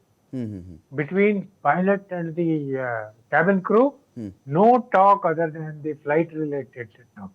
Sterile ಅಂದ್ರೆ ಒಂದಿಷ್ಟು ಗಪ್ಚುಪ್. Okay, After you reach 10,000 you can ask for coffee, tea, or you can ask your pilot how's your fiancé and all those things. So descend ಮಾಡ್ಬೇಕಾದ್ರೂ ಅಷ್ಟೇ. By the time they reach 10,000 your all family talks are over, your all that lovey-dovey talks between first officer and the cabin crew is over, and we are now professionals. Because the vertical space that is given okay, for any handling of emergency is very limited. Further, it continues to be very, very, very limited. Okay, so ಇದೇ ತರ take off ಅಲ್ಲೂ ಕೂಡ ಅಷ್ಟೇ, the vertical space. ಈಗ ಹೇಳ್ತೀವಿ ನಾವು ಪೈಲಟ್ಗಳಲ್ಲಿ, the runway behind you and the altitude above you is of no use. Okay, you have decided to undertake an intersection takeoff, but you failed because your speed did not develop, or you have an obstacle about you. But ಒಂದು ಅವಸರದಲ್ಲಿ ಏನೋ take off ಮಾಡ್ಬಿಟ್ರಿ ಅಂದ್ರೆ it is very fatal. Okay, same thing with landing ಅಲ್ಲಿ, especially places like ಪಟ್ನಾದಲ್ಲಿ we all want to just clear ಹಾಕುತ್ತಾರಂದ್ರೆ ಒಂದು intersection ಸಿಗುತ್ತೆ, we just want to turn and we become heroes in front of the young first officer. But that is not the way the flying is done. You have to, instead of showing your heroics, you have to maintain that professionalism. Okay. And teach those youngsters how to handle the situation. So ಹಾಗಾಗಿ ಒಂದು vertical space ಇಲ್ಲದೆ ಇದ್ದಾಗ any professional he will find it very hard okay to manage the situation. Fine ನಾನು thank you Sudarshan sir. Farooq ಸಂಪರ್ಕದಲ್ಲಿ ಒಂದು break ತೊಗೊಂಡು ನಾನು ಬರ್ತೀನಿ. ಒಂದು 2 ಪ್ರಶ್ನೆಗಳೊಂದಿಗೆ ನಾನು ಡಿಬೇಟನ್ನು ಅಖಾಡ ಬಿಗ್ ಫೈಟ್ ವಿಶೇಷ ಮತ್ತೆ ಮುಂದುವರಿಸ್ತಾ ಇದ್ದೀನಿ. ಈಗ ಸುನಿಲ್, ಈಗ ಕಾಲ ಇದು ನಾವೊಂದು ಇವತ್ತಕ್ಕೊಂದು ವಾರ ಅಂತ ನೋಡಿದ್ರೇ ಈ ವಾರನ ವಿಚಾರದಲ್ಲೇ ಈಗ ಏನಾದರೂ ಮನುಷ್ಯರೇ ಇಲ್ಲದೆ, ಸೈನಿಕರೇ ಯಾವುದೇ ದೇಶದ ಮೇಲೆ ದಾಳಿ ಮಾಡದೆ, ಅವರು ಫಿಸಿಕಲಿ ಅಲ್ಲಿಗೆ ಹೋಗ್ದೇನೆ ಛಿದ್ರ ಮಾಡಾಕ್ಬಿಡೋದು. With precision we can attack. So ಹೀಗಿದ್ದಾಗ ನಮಗಿಂಥ ಒಂದು ವಿಚಾರಗಳು ಬಂದಾಗ ಈಗೆಲ್ಲ ನಾವು ಮಾತಾಡ್ತಿರ್ತೀವಿ ಹ್ಯೂಮನ್ ಎರರ್ ಆಗಿತ್ತಾ, ಟೆಕ್ನಿಕಲ್ ಆಗಿತ್ತಾ ಅಂಥೇಳಿ. ವೆರಿಫಿಕೇಷನ್ ಬಂದು ಚಾಲಿತ ನಾಗರಿಕ ವಿಮಾನ ಅಂತ ಬಂದಾಗಲೂ ಯಾಕೆ ಆ ಚಾನ್ಸಸ್ ಇಲ್ವಾ? ಯಾಕೆಂದರೆ ಅದು ಅಕ್ಯುರಸಿ ಇರುತ್ತೆ, ಪ್ರಿಸಿಷನ್ ಇರುತ್ತೆ. ವಿಮಾನ ಒಂದು ಒಪ್ಪಿಸಿದ ತಕ್ಷಣ ಈ ವಿಮಾನದಲ್ಲಿ ಇಂಥ ಪಾರ್ಟಲ್ಲಿ ಇಂಥ ಪ್ರಾಬ್ಲಮ್ ಬರ್ತಿದೆ, ಒಂದು ಇಂಡಿಕೇಶನ್ ಬಂತ, ಕ್ಲಿಯರ್ ಆದಮೇಲೆ ಅದು ಮೂವ್ ಮಾಡಬೇಕು ಅಂತೇಳಿ ವಿತ್ ಟೆಕ್ನಾಲಜಿನೇ ಮೂವ್ ಮಾಡ್ಬೋದು. ಈ ಥರದ್ದೆಲ್ಲ ಇದ್ದಾಗ ಯಾಕೆ ಅದನ್ನು ಯೂಸ್ ಮಾಡ್ಕೊಳ್ಬಾರ್ದು ನಾವು ಅಂತ? AI ಅನ್ನೋದು firstly let's take it that evolve ಆಗ್ತಾ ಇದೆ. ಓಕೆ, ನೀವು ಹೇಳಿದ್ರಲ್ಲ ಈಗ ಡಯಾಗ್ನೋಸಿಸ್ ಬಗ್ಗೆ ನೀವೇನು ಹೇಳಿದ್ರಲ್ಲ, ಅಂದರೆ let's plug in something a computer, ಅದು ಪೂರ್ತಿ ಸಿಸ್ಟಮ್ನ ಸ್ಕ್ಯಾನ್ ಮಾಡಬೇಕು. ಸ್ಕ್ಯಾನ್ ಮಾಡಿ ಈ ಸಿಸ್ಟಮಲ್ಲಿ ಪ್ರಾಬ್ಲಮ್ ಇದೆ ಅಂತ ಹೇಳಿದ್ರೆ ತಕ್ಷಣ ಹೇಳಬೇಕು. ಅದು ಆಲ್ರೆಡಿ ಸಿಸ್ಟಮ್ಸ್ ಇದೆ, ಓಕೆ, ಆಲ್ರೆಡಿ ಇದೆ ಇವೆಲ್ಲನೂ. ಆದರೆ how efficient is the finding system? Correct. ಇದು ಅರ್ಥ ಮಾಡ್ಕೊಳ್ಳೋದು ಎಷ್ಟು ಪರಿಣಾಮಕಾರಿ ಅರ್ಥ ಈಗ ಮಾಡ್ಕೊಳ್ಳೋದು. ಯಾವ ಸಿಸ್ಟಮ್ ನಾನು ಪ್ಲಗ್ ಇನ್ ಮಾಡಿ ನಾನು ಸ್ಕ್ಯಾನ್ ಮಾಡ್ತಾ ಇದ್ದೀನಲ್ಲ, ಆ ಸಿಸ್ಟಮ್ ಎಫಿಷಿಯನ್ಸಿ ಏನಿದೆ, ನಾನು ನಿಮಗೆ ಆಗಲೇ ಹೇಳಿದಾಗೆ ಒಂದು ಸಾಫ್ಟ್ವೇರ್ ಎರರ್ ಆಗಿದ್ದಕ್ಕೆ MCA ಸಾಫ್ಟ್ವೇರ್ MACA ಸಾಫ್ಟ್ವೇರ್ ನಾನು ಹೇಳ್ದಲ್ಲ, ಅದರ ಒಂದು ಎರರಿಂದ ಸುಮಾರು 300 ಜನ ಸತ್ರು ಬೋಯಿಂಗ್ 737 ಮ್ಯಾಕ್ಸ್ ಅಲ್ಲಿ. ಈಗ ಈ ಡಯಾಗ್ನೋಸಿಸ್ಗೆ ನಾವೇನು ಯೂಸ್ ಮಾಡ್ತೀವಿ ಅದು ಕೂಡ ಸಾಫ್ಟ್ವೇರೇನೆ. Ultimately AI is a software. Correct. ಎಷ್ಟು ಎಫಿಷಿಯಂಟ್ ಅದು ಒಂದು.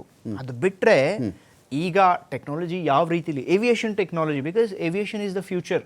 ನೀವು ಯಾವುದೇ ರೀತಿಲಿ ತಗೊಳ್ಳಿ, ವಾರ್ಫೇರಲ್ಲಿ ನೋಡಿ ಇವತ್ತು ಏನೇನು ಮಾಡ್ತಿದೆ ಡ್ರೋನ್ಸ್, ಇಟ್ಸ್ ಏವಿಯೇಷನ್. ಓಕೆ, ಹೌದಲ್ವಾ? ಈಗ ಸ್ವಲ್ಪ ಹೊತ್ತಿಗೆ ಮುಂಚೆ ರಷ್ಯಾ ಅಟ್ಯಾಕ್ ಮಾಡಿದೆ ಯುಕ್ರೇನ್ ಮೇಲೆ, 6 ಪೀಪಲ್ ಸತ್ತಿದ್ದಾರೆ. ಇರಾನ್ ಅಟ್ಯಾಕ್ ಮಾಡಿದೆ ಇಸ್ರೇಲ್ ಮೇಲೆ, ಡ್ರೋನ್ ಅಟ್ಯಾಕ್ಸ್ ನಡೆದಿದೆ. ಅದು ನಡೀತಾ ಇದೆ ಇವಾಗ, ಅರ್ಥ ಆಯ್ತಾ? ಇದೆಲ್ಲ ಬಿಟ್ಟು there are researches going on. ಈಗ ನೆನ್ನೆ ನಾವು ಮಾತಾಡೋದಲ್ಲ ಪ್ಯಾರಾಶೂಟ್ ಅಂತ ಹೇಳ್ಬಿಟ್ಟು, ಬರೀ ಪ್ಯಾಸೆಂಜರ್ ಕಂಪಾರ್ಟ್ಮೆಂಟ್ಗೆ ಇನ್ ಕೇಸ್ ಅದನ್ನ ಡಿಟ್ಯಾಚಬಲ್ ಮಾಡಿ, ಅಂದ್ರೆ a technology which can detach only the passenger compartment with parachute. Okay, in case of any issue, of course ನಮ್ಗೆ ಅದಕ್ಕೆ ಒಂದು ಒಳ್ಳೆ ಎನ್ವೆಲಪ್ ಇರಬೇಕು, ನಮಗೆ ಕರೆಕ್ಟ್ ಆದಂಥ ಆಲ್ಟಿಟ್ಯೂಡ್ ಇದ್ರೆ there is a possibility 2 engine fail ಆಗಿ ಲ್ಯಾಂಡ್ ಆಗಕ್ಕೆ ಸಾಧ್ಯ ಇಲ್ಲ ಅಂದರೆ there are researches going on that they can land. ಯಾಕಂದ್ರೆ ನಾವು ಏವಿಯೇಷನ್ ಇಲ್ಲಿಗೆ ಬರುತ್ತೆ ಅಂತ ಯಾರು ನೋಡಿರ್ಲಿಲ್ಲ. ನಾನೇನು ಹೇಳಿದೆ, ಈಗ ಆ ಟೆಕ್ನಾಲಜಿನೂ ನಾಳೆ ಬರಬಹುದು. And researchers are going on. Already ಕೆಲವು ಏರ್ಕ್ರಾಫ್ಟ್ಸ್ ಲ್ಯಾಂಡ್ ಆಗ್ತಿದೆ.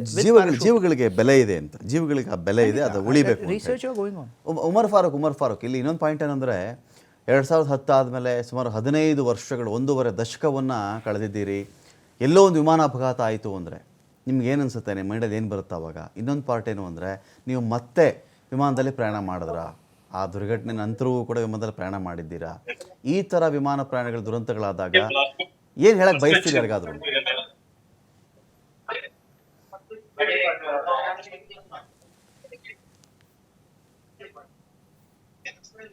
ಉಮರ್ ಫಾರೂಕ್ ಅವರು ಕೇಳಿಸ್ತಾ ಇದೆ ನನ್ನ ವಾಯ್ಸ್ ನಿಮಗೆ?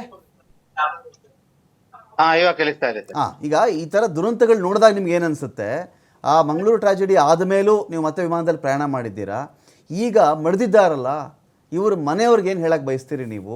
ಜೊತೆಗೆ ನೀವು ಬದುಕಿ ಬಂದ ಮೇಲೆ ನಿಮ್ಮ ಫ್ಯಾಮಿಲಿಯ ಮಾತುಕತೆ ಹೇಗಿತ್ತು ಅವತ್ತಿಗೆ ಅಂತ? ನೋಡಿ, ನಾನು ಆ ವಿಮಾನ 2010 ಕ್ರಾಶ್ ಆದ ನಂತರ ತುಂಬಾ ಸಲ ವಿಮಾನ ಪ್ರಯಾಣ ಮಾಡಿದ್ದೀನಿ. ಓಕೆ, ರೀಸೆಂಟ್ ಆಗಿನೂ ನಾನು ದುಬೈಗೆ ಹೋಗಿ ಬಂದೆ. ಸೊ ನೋಡಿ, ಸಾವು ಯಾವ ತರದಲ್ಲಾದ್ರೂ ಬರ್ಬೋದು. ನಾವಿವಾಗ ಬೈಕ್ ಆಕ್ಸಿಡೆಂಟ್ ಆಗಿ, ಕಾರ್ ಆಕ್ಸಿಡೆಂಟ್ ಆಗಿ ಪುನಃ ನಾವು ಚಲನೆ ಮಾಡ್ತೀವಿ. ಸೊ ನಂಗೆ ಗೊತ್ತಿರೋ ಪ್ರಕಾರ ಮೋಸ್ಟ್ ಸೇಫೆಸ್ಟ್ ಜರ್ನಿ ಅಂತ ಹೇಳಿ ಫ್ಲೈಟ್ ಅನ್ನೇ ನಾವು ಆಲ್ರೆಡಿ ಪ್ರಪಂಚದಲ್ಲಿ ಎಲ್ಲರೂ ಹೇಳುವಂತ ಮಾತು, ಸೇಫೆಸ್ಟ್ ಜರ್ನಿ ಅಂತ ಹೇಳಿ. ಎಲ್ಲೋ ಒಂದು ಕಡೆ ಈ ತರ ಒಂದೊಂದು ಅಪಘಾತ ಆಗುತ್ತೆ, ಅದಕ್ಕೋಸ್ಕರ ನಾವು ವಿಮಾನ ಪ್ರಯಾಣ ಮಾಡಬಾರದು ಅಂತ ಏನಿಲ್ಲ. ಬಟ್ ನನ್ನ ಒಂದು ಅಭಿಪ್ರಾಯ ಏನಂದ್ರೆ, ಇವಾಗಿನ 2010ರಲ್ಲಿ ಆದಂತ ಘಟನೆ ನಂತರ 15 ವರ್ಷದಲ್ಲಿ ಇಂಡಿಯಾದಲ್ಲಿ ಇದ್ದಂತ ದೊಡ್ಡ ದುರಂತ ಆಯ್ತು. 2025 15 ವರ್ಷದ ನಂತರ 2010ರಲ್ಲೇನೆ ತುಂಬಾ ಟೆಕ್ನಾಲಜಿ ಆಧುನಿಕವಾಗಿತ್ತು. ಹ್ಞೂ ಇವಾಗ ನಾವು AI ಟೆಕ್ನಾಲಜಿಯ ಕಾಲದಲ್ಲಿ ಜೀವಿಸ್ತಾ ಇದ್ದೀವಿ ನಾವು. ಸೊ ಇವಾಗ ನಾವು ಇನ್ನೂ ಅತ್ಯಾಧುನಿಕ ಟೆಕ್ನಾಲಜಿಯಲ್ಲಿಯೇ ಇರುವಂತ ಕಾಲ ಇದು. ಓಕೆ. ಈ ಕಾಲದಲ್ಲಿ ಈ ತರ ಘಟನೆ ನಡೆಯುವಾಗ, ಈ ತರ ಯಾಂತ್ರಿಕ ದೋಷಗಳು ಬರ್ತಾ ಇರುವಾಗ, ಸೊ ನಾವು ಅದಕ್ಕೆ ಮುನ್ನೆಚ್ಚರಿಕೆ ಕ್ರಮಗಳನ್ನು ಏನ್ ಮಾಡಬೇಕು, ಅದು ಈ ಏರ್ಕ್ರಾಫ್ಟ್ ಕಂಪನಿ ಅಥಾರಿಟೀಸ್ ಯಾರು ಅದನ್ನು ನಡೆಸ್ತಾರೆ, ಓಕೆ. ಇವರು ಇದನ್ನು ತುಂಬಾ ಜವಾಬ್ದಾರಿಯುತವಾಗಿ ನಡೆಸ್ತಾ ಹೋಗ್ಬೇಕು. ಒಂದು, ಆಮೇಲೆ ಆಪತ್ತು ಈಗ ಪ್ರಕೃತಿ ವಿಕೋಪದಿಂದ ಯಾವ್ದು ಸುನಾಮಿಯ, ಸುಂಟರಗಾಲಿನೋ, ಬಿರುಗಾಲಿನೋ, ಸೈಕ್ಲೋನು ಅದರಿಂದ ಆಗುತ್ತೆ. ಬಟ್ ತಾಂತ್ರಿಕ ದೋಷದಲ್ಲಿ ಆಗುವಂತ ಚಾನ್ಸಸ್ ತುಂಬಾ ಕಮ್ಮಿ. ಸೊ ಇಂತ ಘಟನೆ ನಡೆಯುವಾಗ ನಾವು ಇದನ್ನ ಮುಂಜಾಗ್ರತಾ ಕ್ರಮವನ್ನು ತಗೊಂಡು ನೋಡ್ಬೇಕು ಏನು ಈ ತರ ಆಗ್ತದೆ. Fine. Thank you Umar Farooq ಅವರೇ. Thank you Sunil. ಸಾಕಷ್ಟು ವಿಷಯಗಳ ಬಗ್ಗೆ ಮಾಹಿತಿ ಕೊಟ್ಟಿದ್ದೀರಿ. ಇಂಥ ದುರಂತಗಳು ನಡೆದೇ ಇರಲಿ, ವಿಮಾನಯಾನ ಸಂಸ್ಥೆಗಳು, ವಿಮಾನ ತಯಾರಿಕಾ ಸಂಸ್ಥೆಗಳು ಇದ್ರ ಬಗ್ಗೆ ಗಮನ ಹರಿಸಲಿ. ಏನು ಪ್ರಾಬ್ಲಮ್ ಆಗಿದೆ ಅನ್ನೋದನ್ನು ಮನಗಂಡು ಆದಷ್ಟು ಬೇಗ, ಒಂದೊಂದು ವರ್ಷ ತೊಗೊಂಬಿಟ್ರೆ ಕಷ್ಟ ಆಗಿಬಿಡುತ್ತೆ. ಒಂದು ವರ್ಷ ಇದರ ತನಿಖೆಗೆ ಬರಬೇಕಾದ್ರೆ 1 ವರ್ಷದವರೆಗಿನ ಬೇರೆ ವಿಮಾನಗಳ ಕಥೆ ಯಾರಿಗೂ ಗೊತ್ತೇ ಆಗಲ್ವಲ್ಲ, ಅವಾಗೇನು ಮಾಡಬೇಕು ಅಂಥೇಳಿ ಈ ಪ್ರಶ್ನೆಗಳಿಗೆ ಉತ್ತರ ಸಿಗಲಿ ಅಂತ